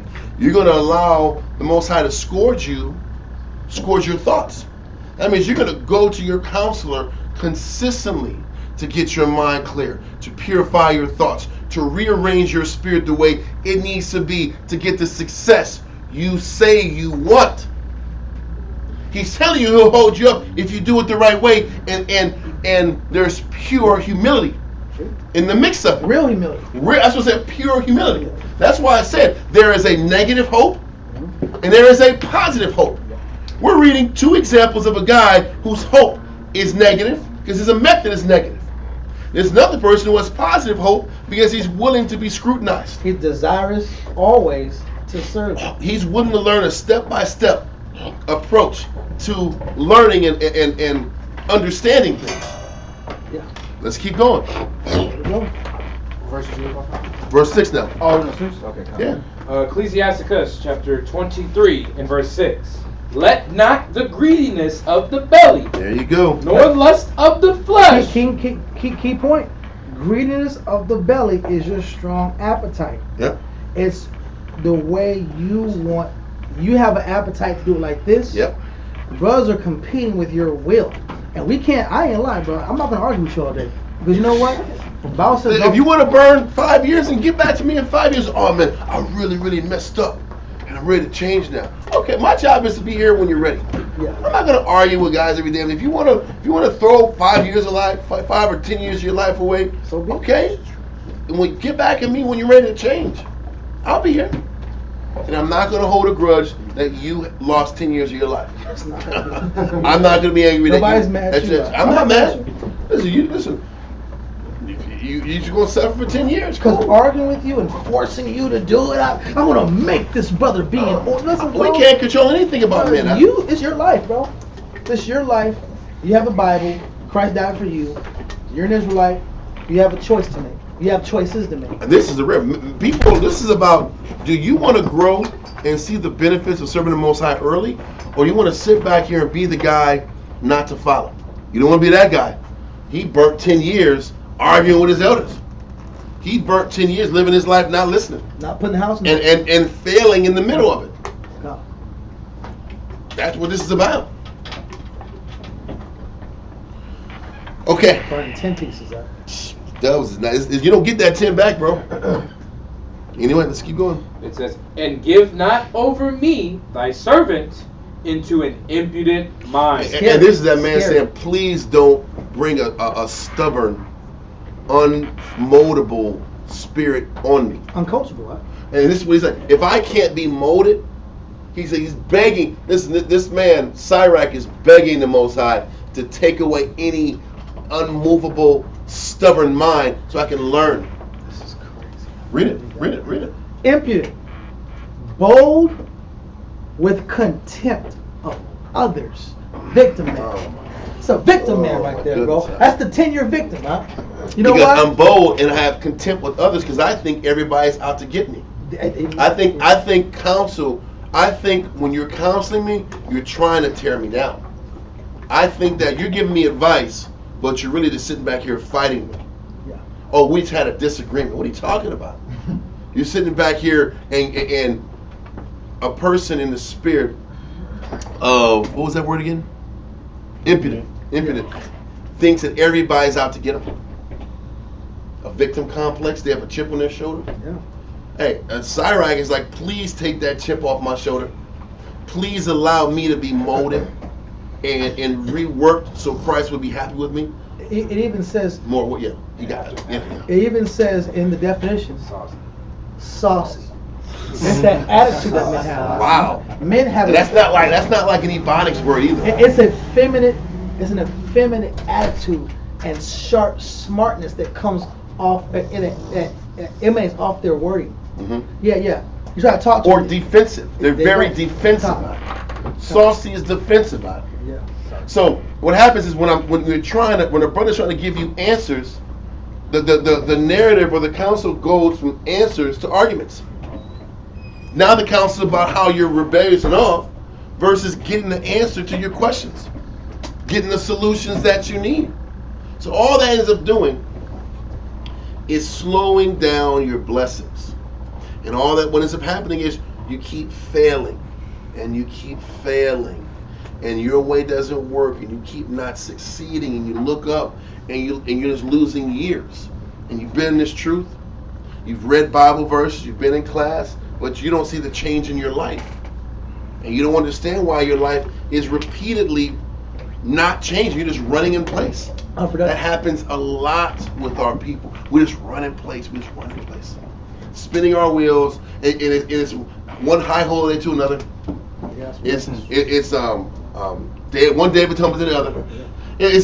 Lord, please forgive me for the same sins I did last year. And the same sins I've been doing for the last 5 years. Forgive me. My slate is clean. I'm cleansed with the blood of the Lamb. What we doing next week? We gonna sin again. And we're still repeating the cycle of not changing. And the prayer is, please don't put me in a position where I'm not listening, I'm not learning. That's all he's saying. Allow me to be moldable enough so I can follow the right way, so I can succeed. So all of this doesn't feel like it's in vain. Because how many times do we feel that what we're doing is in vain? Well, we feel that what we're doing is in vain because we're not doing it right. Remember the Most High said and talked to us, he says, I don't find joy in you pining away. But he ain't going to stop us from pining away either. We got to change or we will continue to pine away. And this is the very definition of pining away, is that spirit of hopelessness. Your business model is not successful. You're about to go out of business. Brother. You might want to sit here and start rearranging your model, changing how you produce, changing your methods and techniques. But changing it means patterning somebody else. Yeah. Keep on. A lot of times we think change is something that we change and we do this and we tweak this and we tweak this. No. Change means your way doesn't work. Do it completely the way that somebody else teaches you to do. Can you completely pattern yourself and trace another person's approach?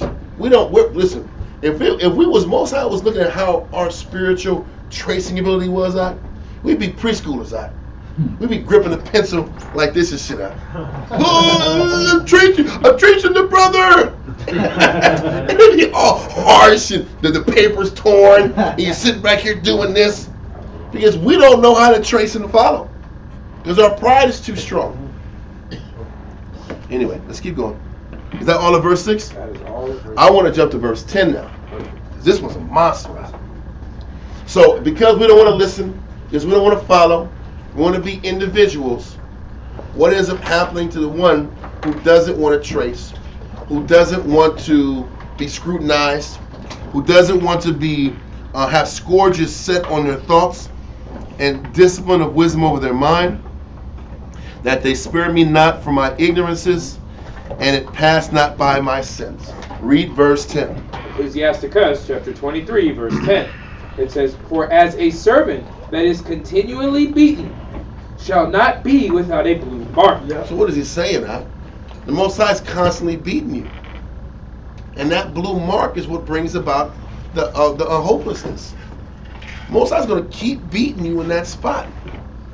Keep beating you in that spot where you don't listen. And the more you get beat in the same spot, you're going to start bruising. And that bruising is symbolic for that disconnect between the Most High, that unhappiness, that lack of fulfillment, that hopelessness, or that word you said, that despair. That despair comes from the Most High constantly beating you for doing it the wrong way. You keep getting beat for doing it the wrong way, but you don't go about listening and figuring out how to do it the right way. And that beaten part of your body is your bitterness, that part of you that's angry and bitter because the Most High didn't reward you for your subpar effort. Yes, sir? Is that symbolic for a blot? Because it's like when the a bruise is like the blood, right? It's that big purple color on your arm, huh? That real dark bruise. That's where it's tender and it's sore and it's sort of the touch. That's the part of us where we keep failing, huh? And we keep having that spirit of despair because we're unhappy because Most High keeps stinging us. He says, man, you keep not listening, it's going to leave a mark. It's going to leave damage to how you look at the Most High. You're going to start getting damaged. Yeah, that's where I was going to go next. Okay. You're going to start getting damaged with how you look at the work for the Heavenly Father. It's going to, how I'm going to prove that is go to Proverbs 29:1.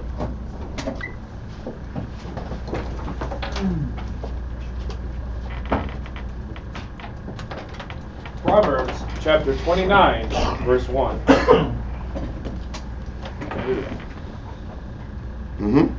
Proverbs chapter 29, verse 1. He that being often reproved hardeneth his neck. Well, listen, and this is the situation. What you don't want to do is keep being rebellious and keep not listening and keep getting bruises, and you get numb to the bruises. And you get numb to the correction. Because that person that gets numb to the correction is also got the spirit of despair. They're a bad servant. They don't care. Getting corrected. Listen, the Most High is supposed to use the system of I correct you. You take the correction. You take the correction and punishment so you can do right. A person that keeps getting beat and keeps losing, they get numb to losing. And they stop caring that they lose it. They stop caring that they fall. They stop caring that they get stung for their actions. It's that rebellious kid that knows everybody get a beating, but who gives? I'm gonna get a beating anyway. My old man's gonna kick my ass anyway. Who gives a shit? I'm gonna live my life. That's the bad son, because they just don't get the point. Do it the right way, and you'll get rewarded. They don't learn that process. They don't learn that they never see. They never do things right to learn that if you do right, you get rewarded. And they get bitter behind that. It's that kid who just already told himself he's a screw up. So he's just going to keep screwing up. Versus a person who has to learn, let me learn to do things the right way so the Most High will reward me. And let me build my relationship based off that mindset. Anyway, so read that again, sir. So Proverbs chapter 29, verse 1.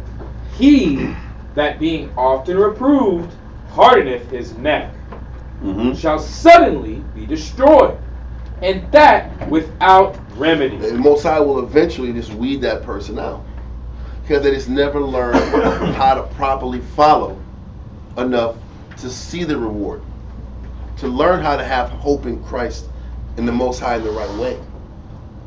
You have to learn how to follow at the appropriate level to see to get the reward that you're looking for. Too many times we don't want to follow enough at the frequency or at the level of effort enough to see good. So then we don't do it. We don't follow good. Most High keeps stinging us. We get bruised. Then we get a hard neck, hard head, and we just get used to the fact that we're going to get punished. And the Most High just weeds you out. That's what happens to that mindset because we just never embrace how to follow. You understand? That's scary. That's scary. So let's go back to Ecclesiastes 23:10. Ecclesiasticus chapter 23, verse 10. It says, for as a servant that is continually beaten shall not be without a blue mark. So he that sweareth and nameth the Most High continually shall not be faultless. There's swearing and naming the Most High continually. Somehow I keep promising I'm gonna do this. I keep promising I'm gonna follow out. I'm gonna do this. I'm gonna do that. I'm gonna keep saying I'm gonna recommit. But I don't sit here and really produce the effort that I say with my mouth. Then guess what? You're gonna hold me accountable because listen, you made a vow, but you didn't keep your vow. Good. I keep saying I'm gonna change this, but then I don't do it. I don't sit here and go through the proper steps to do the vow for the change. So guess what? He's gonna hold me accountable for not keeping my vow. I kept saying I'm gonna pray more. I kept saying I'm gonna fast more. I kept saying I'm gonna study more. I keep saying, yeah, man, I'm gonna go ahead and get that spirit in order. I'm gonna go ahead and start dealing with that spirit. And then I neglect my responsibility. Okay. So now we're gonna let that go and go to Job chapter 8, verse 13 through 14. Yeah.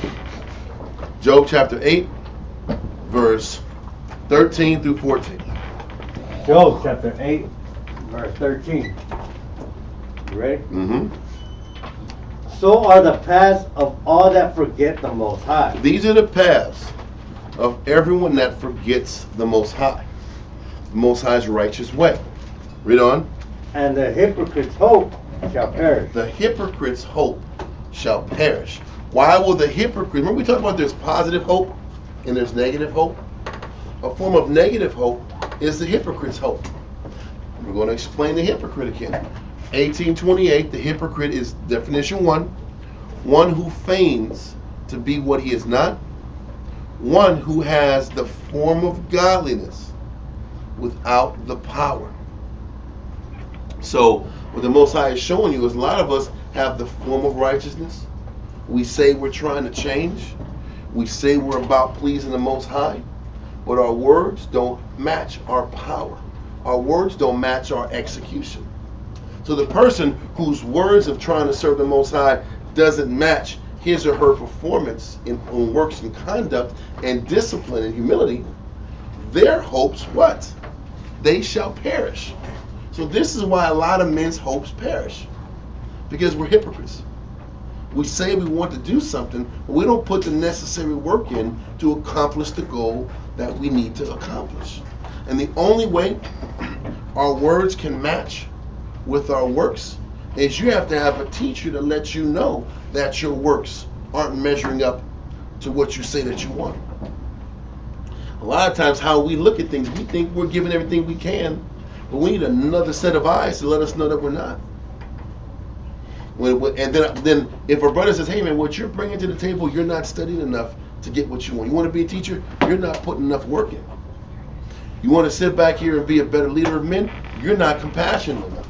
This is why you need counsels. Oh, you want to sit back here and grow? You don't follow instructions good enough. You need counselors so that your works can match your words. Too many times our works don't match our words, so the Most High doesn't listen to our hopes. Our hopes fail. Our goals don't make it. Does that make sense? Well, we say we're giving everything we can, but another person say you're not giving enough. A person who's been in your shoes, who's overcome those battles, let you know, hey man, you can give more. And if you want something, you want greater, you got to give greater. That hypocrite doesn't get their hopes listened to. And this is another reason why people go through that cycle of hopelessness. Because they keep giving at their rate, but they don't give at the necessary rate to get blessed. Most High keeps bruising them, they get unhappy, they're sad, they're dejected, they want to quit.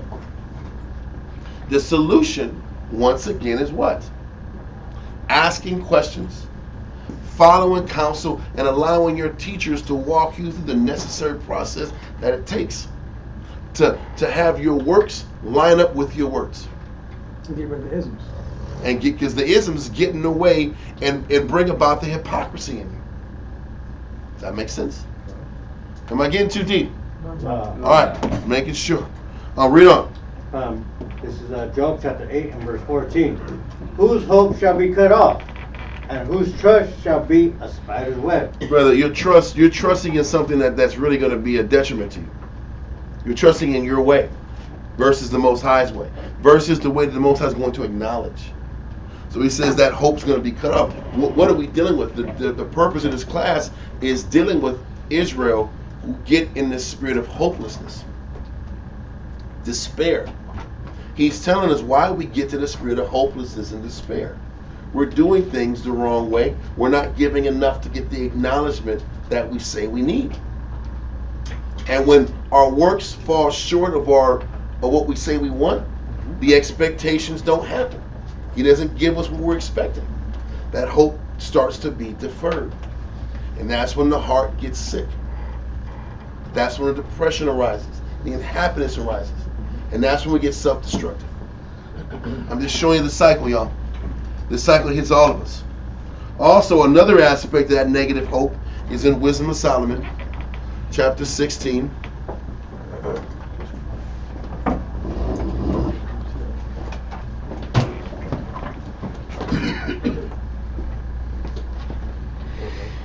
Wisdom of Solomon, chapter 16,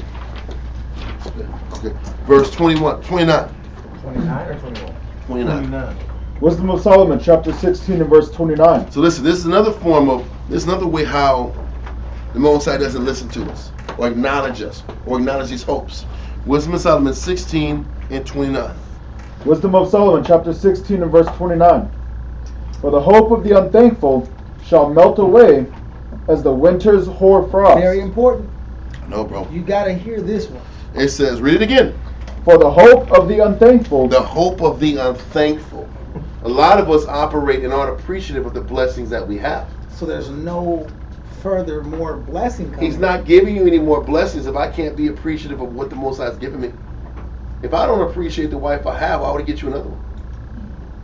The Most High doesn't appreciate. If you don't appreciate what the Most High has given you in your life in front of you, why would you go and get any more rewards? Why would you listen and consider what you want down the line? This chapter, if you read it, is dealing with Israel when we were in Egypt, or not Egypt, in the promise. We were walking in circles for 40 years, and our expectations, our hopes were never met because we were unthankful. We didn't appreciate what the Most High gave us. And so our hopes were to get to Canaan. Our hopes were to get to Canaan. And you know what? Because we were unthankful, Most High did not listen or adhere to our hopes and our requests. So what the Most High is showing us is He will deny your request. He will deny your hopes, especially if you're unthankful, if you're not appreciative. A lot of people aren't content in their own skin. We're not thankful with what the Most High is. You want another pocket or two? Yes. A lot of our people aren't content with the lives that we've been given. A lot of people aren't content with the circumstance the Most High has blessed them with in their own skin. So if you're unhappy with the life the Most High has given you, why is He going to give you more? Everybody wants to move to here, but they're not appreciative of what they got. You ain't got to raise your hand, but think about your situation. Are you content with what the Most High's got you?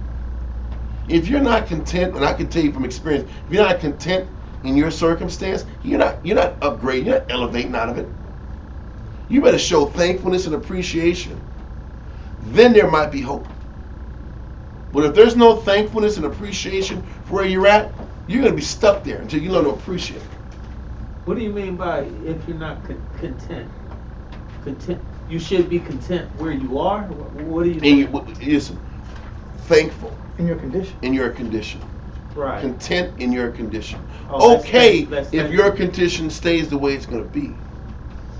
The key to being spiritually connected to the Most High is the same concept of a watch pot never boils. If I'm sitting back here and anticipating and waiting, and I got to get out of my situation, that pot is never going to boil. That pot is going to stay with no bubbles. Like, how come there's no goddamn bubbles on this damn pot and it's been 5 damn years? There's still no bubbling. This is a bull, you know what? Can I sit back here and be content in my situation until the Most High pulls me out? I've lived it, and many brothers and other brothers have. Can I sit back here and while I'm waiting for this magical, mystical blessing, can I just work on my spirit and be content with me working on my spirit until the Most High elevates me out of my circumstance? But too many of us are angry, we're anxious. What the Most High has given us is not enough. We're flooding with alternate methods To get what we want versus waiting for the Most High to bring you what you need. We want to sit back here and, what do you call it? I'm trying to find the word. Not create matters into your own hand, but take matters into your own hands. We want to take matters in our own hands, to grab the bull by the horns and get what you want, versus learning how to wait. Can I wait and be appreciative? And produce at the same time. And wait and produce, but be appreciative for what the Most High has given me. Too many times we're not even appreciative for all the blessings He's given us. We're in despair and unhappiness because we can't get past what we don't have. It's not about not wanting to grow.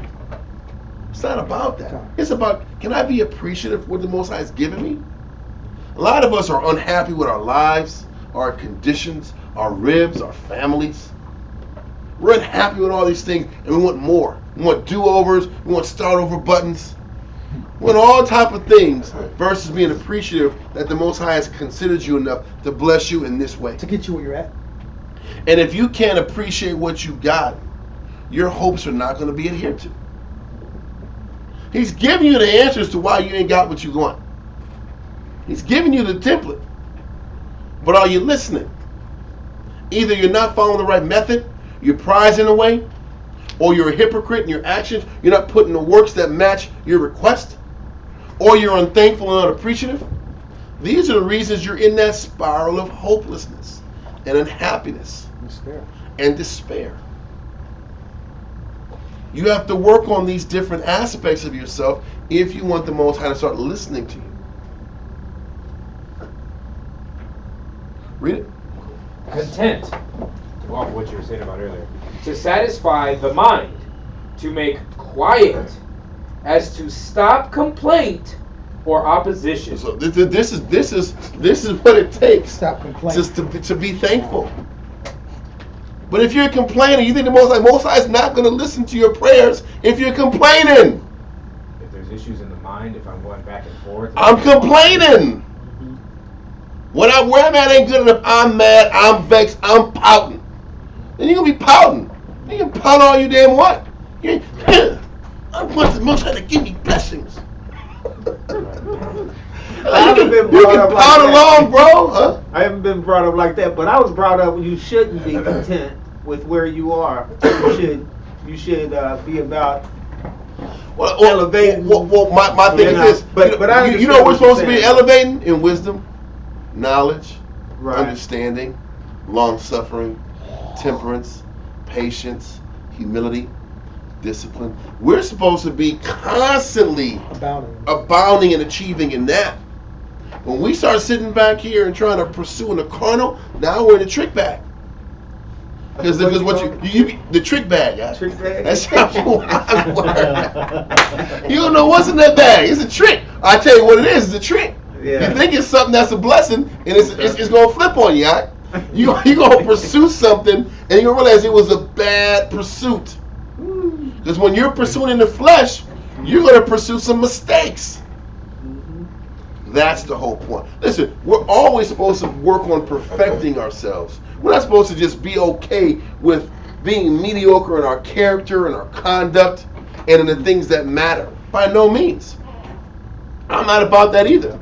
But I tell you what, we have to learn how to push for greatness in our spirit and also wait and be appreciative of what the Most High has given us. We have to learn how to do both. Can I sit back here and constantly push for greater spiritual character while being okay with where the Most High has got me at until He pulls me out?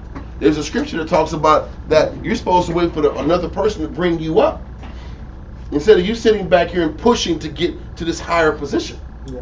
That's in the Gospels. About having a willingness for the Most High to promote. The Most High promotes. This approach that we're explaining is how we learn how to follow Him.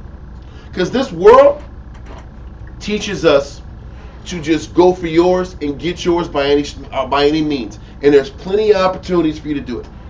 But if we're going to stay spiritual, we're taught to control and work on the spiritual things in us and perfect that while waiting for the Most High to open the doors in other arenas. The reduction of flaws, the Most High will give opportunity to execute information. In the world, you go beg, borrow, steal, hustle, get what you need. That's not how this realm operates. Yes, sir. I just want to say this, because this was real powerful. I mean, when I felt like I've been blessed, and when you get blessed, you can't get out the way. You can't get out the way. And that's the point. You can't twist. You can't run. I mean, it just hits you and runs you over and takes you there. Good. And that's the point. But that's when you've waited and you've done things the right way. Right. The blessing's coming. But we have to learn to do things decently in order to learn how to ignite that hope in the Most High the right way. There's a right and a wrong way to do this. Amen. In this arena. And he's like, I can't be in an unthankful spirit, unhappy, I'm resentful. Read that definition again. Gotcha. Content.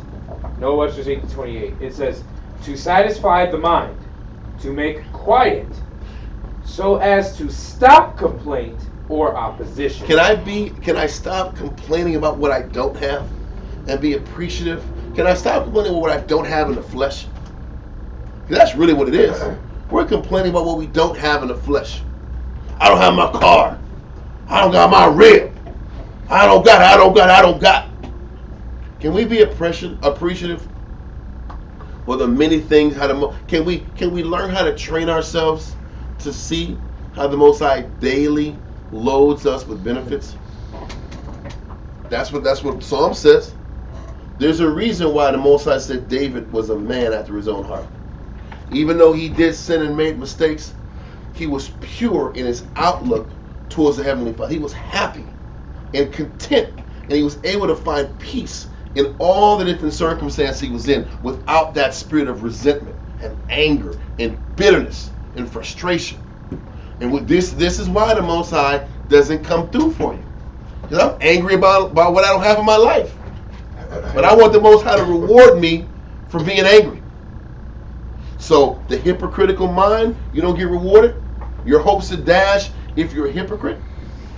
Meaning what you're saying that you're trying to do doesn't match the power of your work. Your hopes are dashed. Your hopes are dashed when you're unthankful and unappreciative and aren't at peace with where the Most High's got you at in your life, in the carnal. He can't bless you with more unless you're appreciative where you're at. Because if you're not appreciative here, when he does elevate you, are you going to be appreciative? Because the flesh is going to always want. If you don't break that part of the eyes that always wants more, nothing he gives you is going to be appreciated. You ever give your kid a toy or a present and the nigga don't appreciate it? Just my French, huh? But you know what the problem is? Let me start taking toys away then. Until you start learning to appreciate the little toys you got. Because maybe you got too many damn toys now. We can see that with parents, right? Most High's the same way. You're pouting because you don't have this, but I gave you all this. Then you know what? I'm a star. You ain't getting that toy that you want. Why should I give it to you when you don't appreciate what I gave you already? It's the same mindset. We're his sons. We're his children. We're his daughters. Same concept. This should hopefully give you reasoning and understanding as to why your hopes or your prayers or your requests aren't being answered. It ain't his fault. It ain't the Most High's fault. Most High is not an unfair power. It ain't our fault. It's what's in you. Listen, and it's not just a chemical imbalance. It's not emotions. Remove the emotions out of it. Remove the emotions out of it. It's me. It's my works aren't being accepted. What I'm bringing to the table, the Most High is not feeling it. There's something in my works where I'm not listening to advice. I'm not listening to counsel. My pride's strong. I have hypocrisy in me. It's pride, hypocrisy, or I'm unthankful. Bad listening skills. It's pride. Because you hear what you want to hear. If I say there's a bag of money across the street, and this is how you get it, there's gonna be super learning near that. Ears are gonna be propped up. But this is how you learn how to stay in order with the Most High. Huh? What'd you say? That's the point. So we're reading at least 3 to 4 different reasons why the Most High doesn't hear you, and why when he doesn't hear you, he keeps stinging you, and your life keeps being in this perpetual sucky situation. It's right in the picture. Let that go and go to Jeremiah.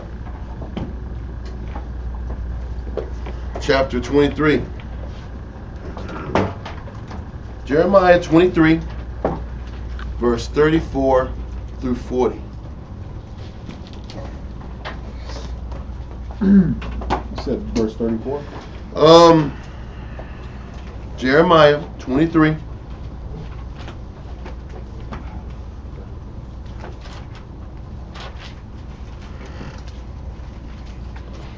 verse 34 through 40. Jeremiah chapter 23 and verse 34. And as for the prophet and the priest. Hold on. I need to grab something real quick before we go any further. Okay, read on. Read it from the top again. Verse 34.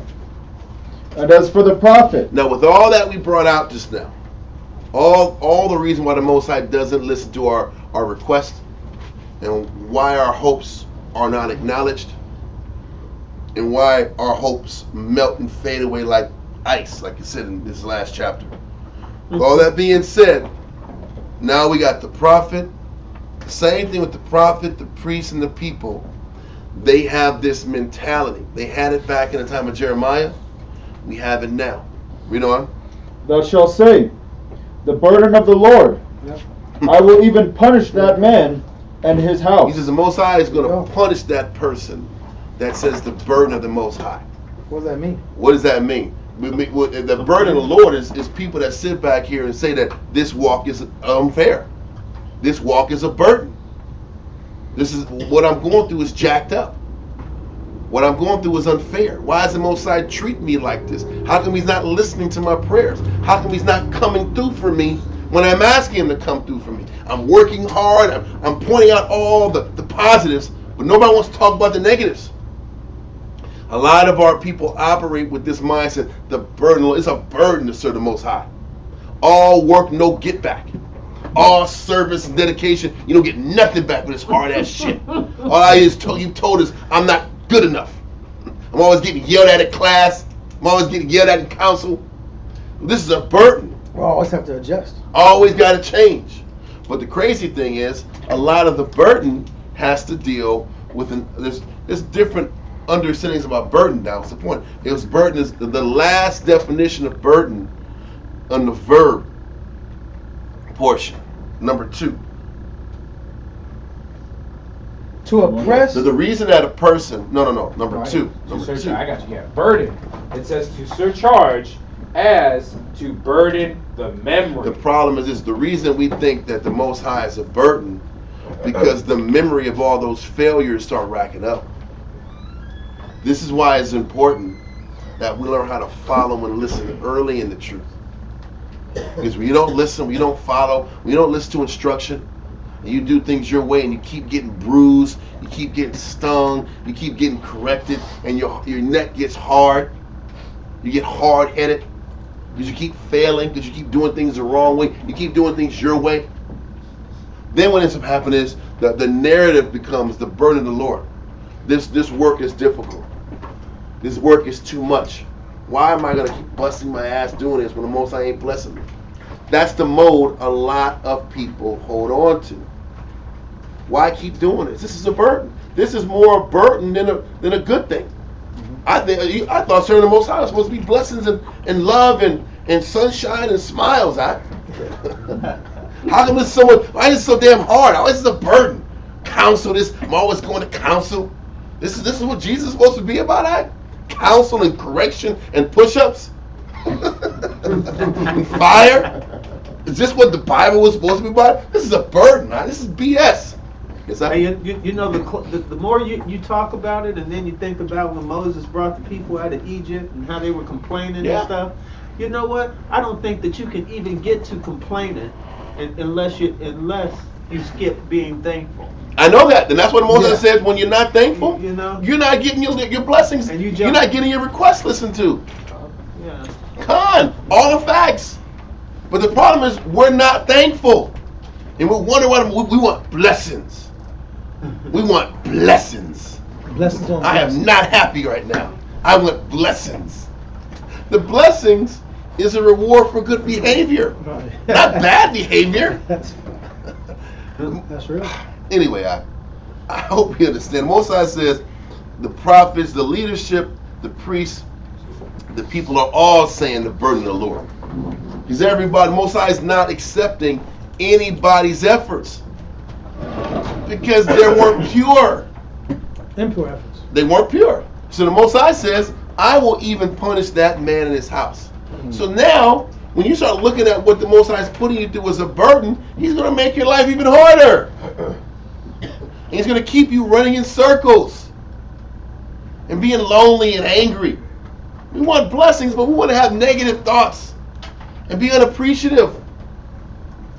And then we're just flabbergasted as to why the Most High isn't considering our prayer. I pray and I pray and I give and I consider. Why, oh why are you not hearing me? This is a burden. I'm catching, brother, I'm catching hell. Supernatural. I'm catching hell. Now I heard that in the 90s for years. You catching that good hell? What? Why even talk that? Why talk? How's your burden? You burdened right now? You burdened? How's your burden? Hey, there's no burden, all right? Let's change how we talk about what we do for the Most High. What we do for the Most High is not hell. We're in hell because we were wicked. Serving the Most High is not hell. So let's stop the narrative. His yoke is easy. Yeah, and his burden is light. For your spirit. It's not hell. If you accept the responsibility, it's not hard. It's double hard. But the problem is we're unthankful, we're angry. I'm always angry. Why are we angry? Why we got like 8 mad rappers in the camp pocket? I'm gonna tell you why I'm mad. I'm doing this work. I'm setting one side 5 years out. I'm in the church about 5 years.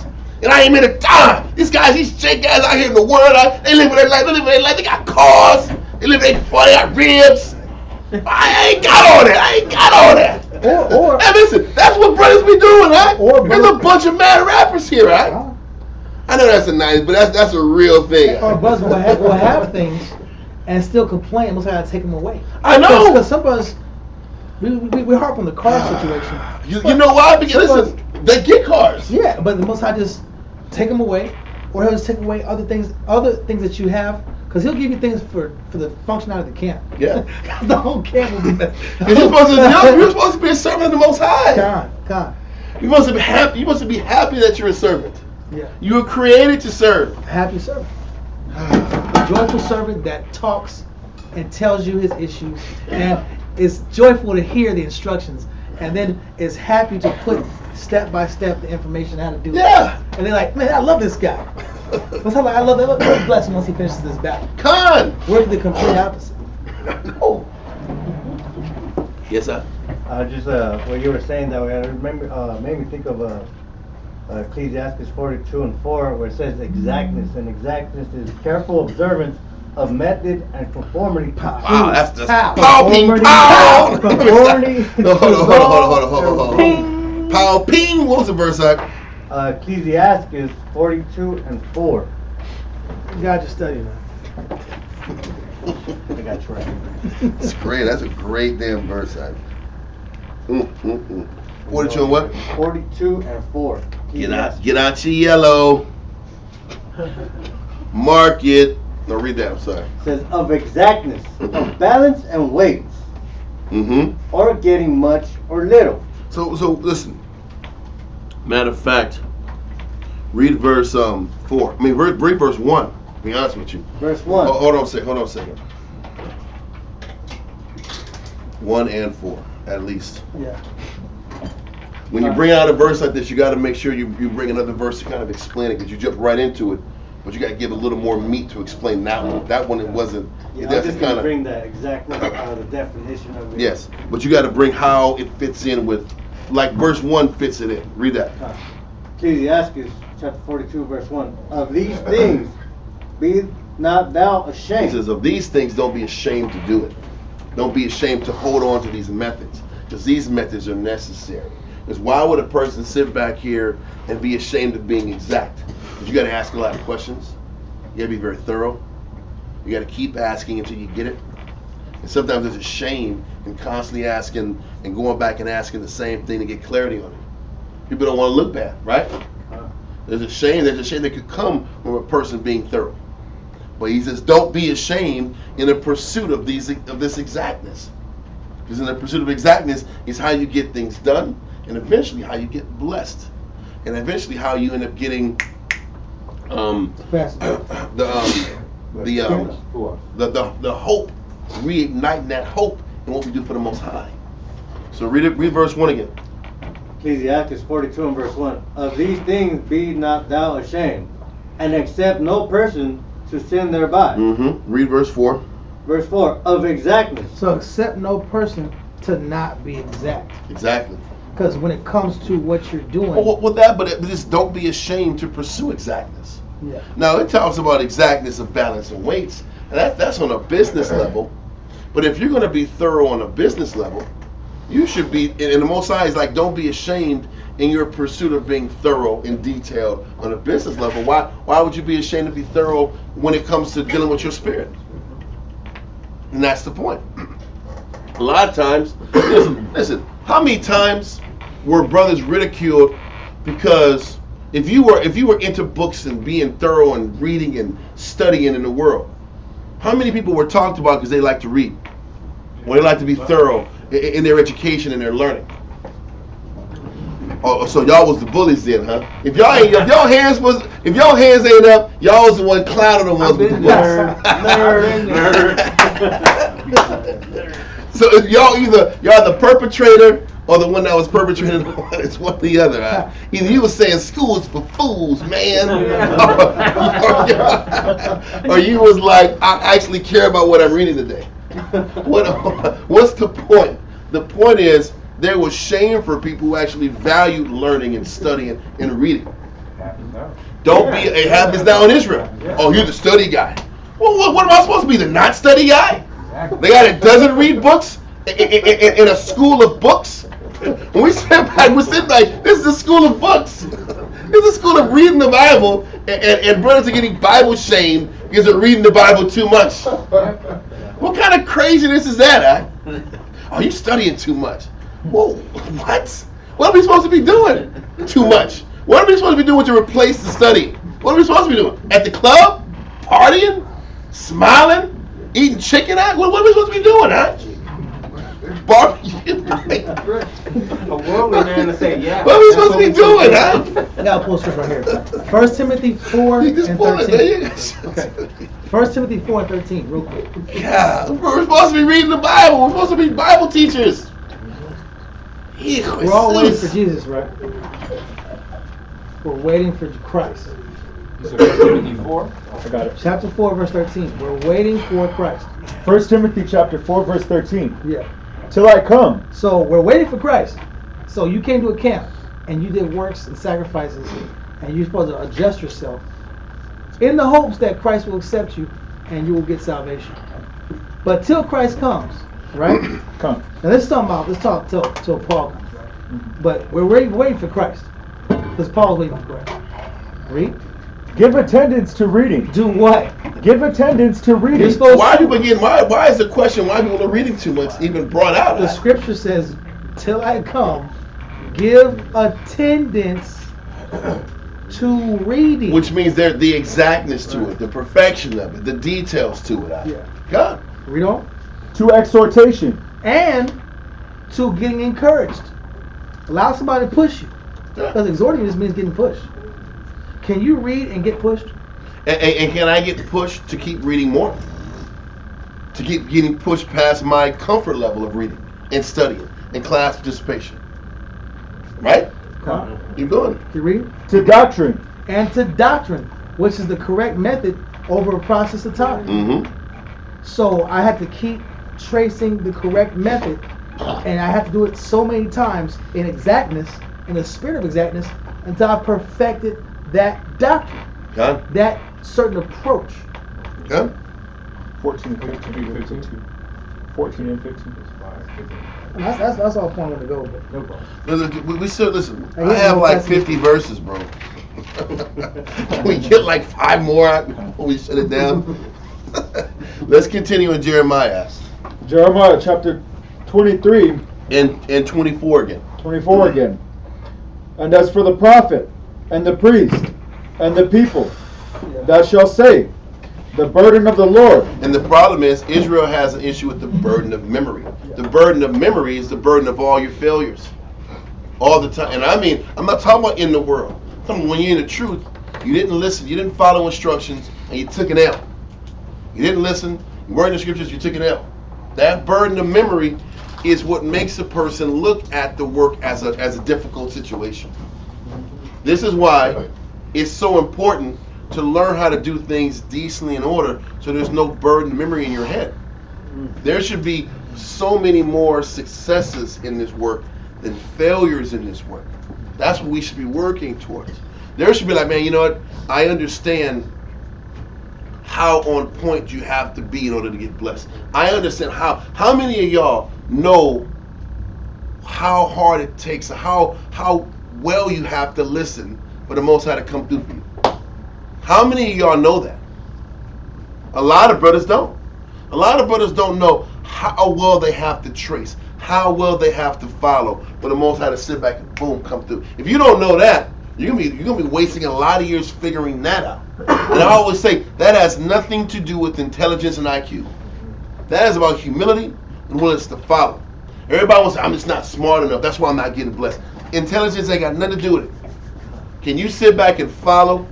Can you follow instructions, or can you trace? If you can't follow instructions, you can't trace, it's because you got pride. Pride, not intelligence. Men got pride. Now maybe because brothers might be lacking in certain understanding, that's why the pride is there. But you got to let go of the pride so you can learn. That's what, if you don't learn how well you have to follow to get understanding, so you can see something through to the end, then that's where your mind's got to be. If you want to sit back and be in this truth and see successes versus seeing failures and more burdens stack up. Because when Most High starts to notice that you're pissed off and you're vexed about your path, he said what? I will even what? I will even punish that man and his house. So you're going to get punished because you chose not to use the resources around you to get the understanding to succeed. And because you chose not to follow to see how his method works, he's going to punish you because you didn't do the work to get blessed in the first place. Because you didn't do the work to get blessed in the first place, you weren't humble enough, or your hypocrisy was too much, or your unthankfulness was too much. You know what? And all that bitterness and the bruising that comes from failure, when your outlook starts to get slanted towards him, that's when he gets you. It's one thing to make mistakes. It's one thing to be wrong. It's another thing to look at the Most High and be angry at him because you're wrong. I don't know if y'all have gotten to that point yet. No, say it again, sir. No, say it again. I'm going to say it again. It's one thing to not be in order, to not listen, not follow instructions, not be willing to be corrected, or have hypocrisy in you where your effort doesn't match your words, or being unthankful and you get punished and get bruised for it. It's another thing when you keep getting bruised for your negative and your self-sabotage, but then you start blaming the Most High for your punishments. Because eventually that ends up happening. The negative that comes from you not listening ends up shifting towards looking at the Most High negative and looking at him and the experience that you have with him as the burden. That's when the Most High starts busting you up. When you start blaming your inadequacy or your failures at him. It's not, and how do we do that? The Most High says, he that despiseth not man, but who? So when we start looking at men bitter, we're really looking at the Most High bitter. So when we stop taking accountability that it was us that got us in this situation, and we start shifting blame towards brothers and people, now we're really blaming the Most High. Now we're saying the burden of the Lord. Now the Most High starts saying, I'm going to punish that man in his house. Because the outlook starts getting sour. When you start having that sour outward looking towards the people around you, now you're really pissed the Most High.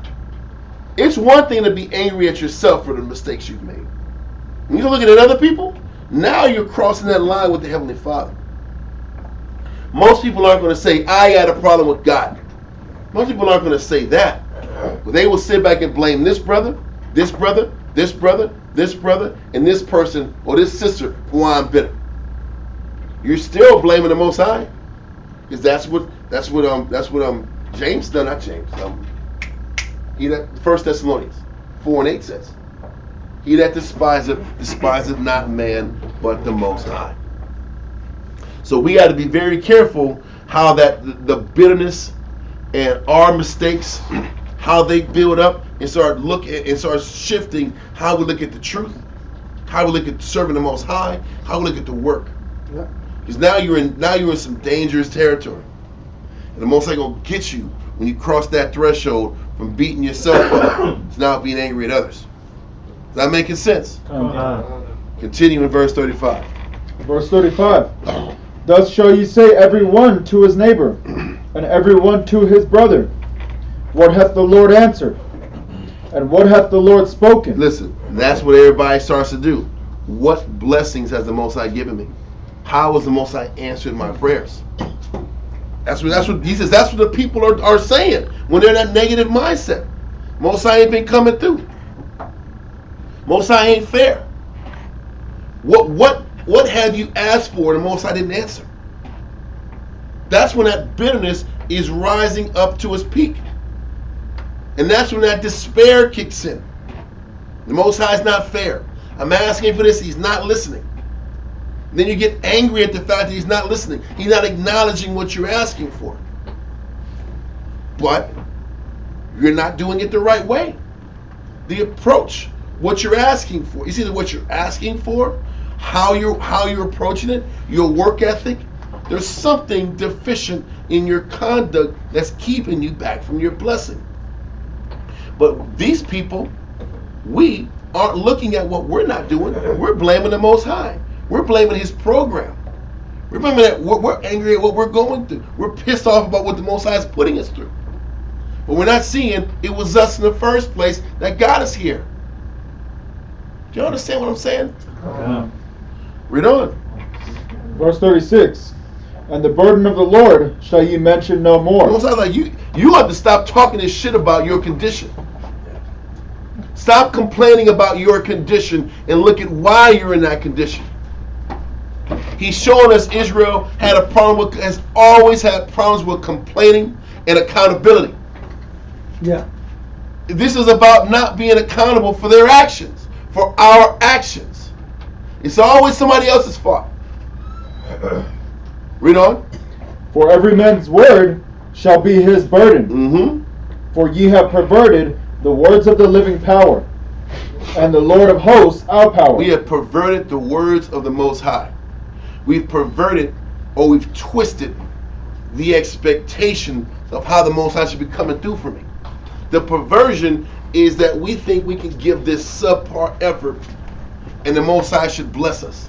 That's what the perversion is. I can be off, I can do what I want to do, I can be on the left, I can operate how I want to operate, give the Most High my filthy rags, and the Most High should just accept it and bless me. The perversion is our expectations in comparison to the Most High's expectation of us. Read on. Verse 37. Thus shalt thou say to the prophet, what hath the Lord answered thee? And what hath the Lord spoken? Mm-hmm. So now everybody wants to go to the prophet to find out what the Most High thinks about the situation. Read on. But since ye say, the burden of he the says, Lord... Since you are complaining about what I'm putting you through, versus trying to understand the lesson that he's trying to see in my conduct. Read on. The burden of the Lord. Therefore, thus saith the Lord, because you say this word, the burden of the Lord. Because you say the burden of the Lord. Because you keep complaining about what the Most High is putting you through. Because you keep complaining that the Most High hasn't acknowledged your works. Because you keep complaining about how I'm doing all these good things and the Most High still ain't giving me what I want. That's the burden of the Lord. Then you start thinking about all the times the Most High didn't come through for you. How about that? When you counsel brothers that are in that dark pit of anger, they can give you like highlights of how the Most High didn't come through for them. Right. They can give you a list, not right now, a list of things, a list of times the Most High didn't come through. Or listen, the Most High wasn't fair. I'm telling you, that's a real thing. So that person that says the burden of the Lord can tell you why the Most High is a burden on, and why the Most High has been unfair or unequitable.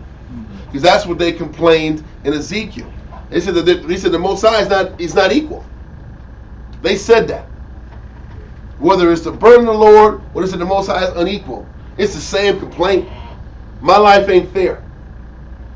I've worked just as hard as this person. How come they got blessings and I didn't? He's not fair. The Most High is not fair. The burden of the Lord. Let me complain. Read on.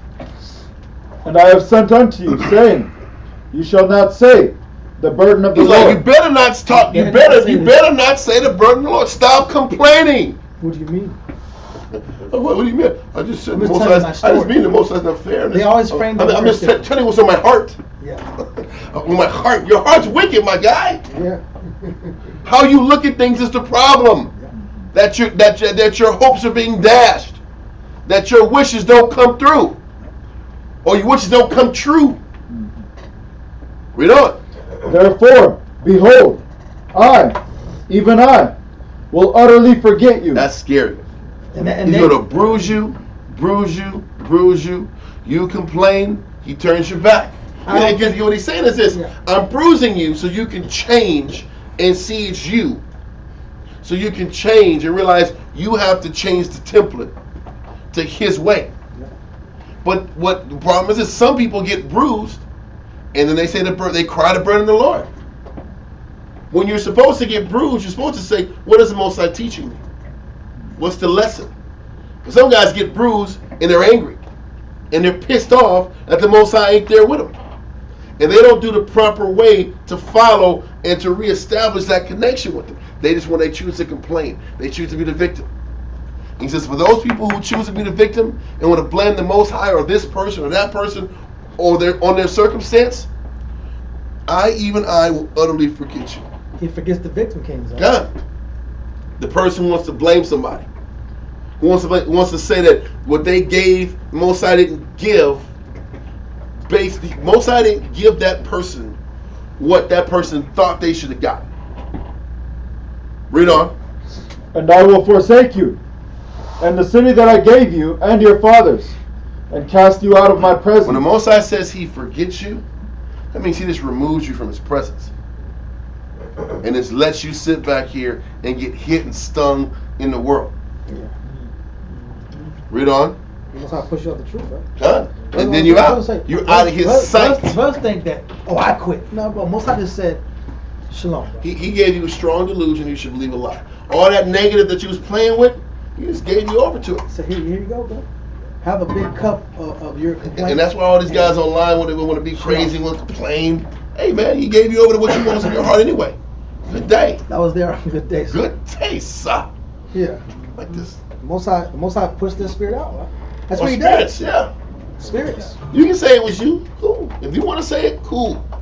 I left. Most I didn't kill. Cool. It don't really matter. If you want to spin it a certain way, cool. Spin it. Spin master. I forgot you. You want to spin it? I chose. Spin what you want to spin, bro. Yeah. It's still not true. Anyway, continue, Ad. Verse 40. And I will bring an everlasting reproach upon That's you. Scary, bro. Oh, when you start sitting back here and getting bitter at the Most High, he says an everlasting reproach. Most like an everlasting beef with you, Ad. Because you chose to be bitter and never realized that the lesson was about you changing and giving more or changing your conduct if you want the blessing you want. Read on. And a perpetual shame, which shall not be forgotten. We're going to leave it at that. I think we got the point. That's the remedy. Listen, this is going to be part 2. Yeah, right. Do with an X. We'll have that on Monday. But are there any questions? Mm-hmm. Listen, brother. Brother who was asking me about, contacting me, email me. The email is on the YouTube thing, man. I don't know how to explain it. It's on YouTube. It's on YouTube. isbhpk at Yahoo. Shoot me a number. I'll call you, brother, and we'll go from there. All right. Any other questions? Is there ever a wrong time to counsel? I mean, if the counsel can be done in the morning versus 1 o'clock in the morning, please do. How about that one? How about that one? Because I believe the phone is going to be a hotline. Hotline bling. Is you look at right in the face, got nothing to say. And then when I call at 2, I got something to say. Come on now. I got a story to tell. Yes, some deep information. Hey, listen, What about 2 o'clock p.m.? Can you write it on a piece of paper, right? Can you write your thoughts on a piece of paper and address it 8 a.m.? Listen, it's okay if it's an emergency, by all means. Yeah. But come on, how many of these things are 2 o'clock needs? Versus you just want to do it at that time because you're up, you feeling 100%. Can you sit back? I got something to say. I got something. I got a story to tell. Can you just write it on a piece of paper, right? I just made some tea. Some raspberry. Yeah, I'm up. I'm ready to talk till 5. How about you? Well, I'm trying to get some sleep at 1 o'clock in the morning. I gotta get up at 8. Anyway, or 7, or no, I gotta get up at 4. To be honest with you. The email one more time is IS. Yeah, but can you do it at a reasonable time? About wearing damn doorsteps out of that? Shit out. Anyway. You said the email is isbhpk@yahoo.com. Yeah. That's some consideration, please. When I'm talking about, if it's like people getting beat up, cars getting slammed, cops are called, make the phone call. If they ain't cops, police, and life or death scenarios out, these things are major problems. Call the lower level officers out. Call number 3. Call 3 man. Give mercy on 3 too. I mean, have mercy on 3 also. Listen, I mean, we don't have banker hours, but damn, let's not go crazy on it. We do work outside of banker hours, but let's have a little bit of consideration. All right. Any other questions? All right, Israel. Thank you for tuning in. We're back at this party on Saturday, man. Shalom.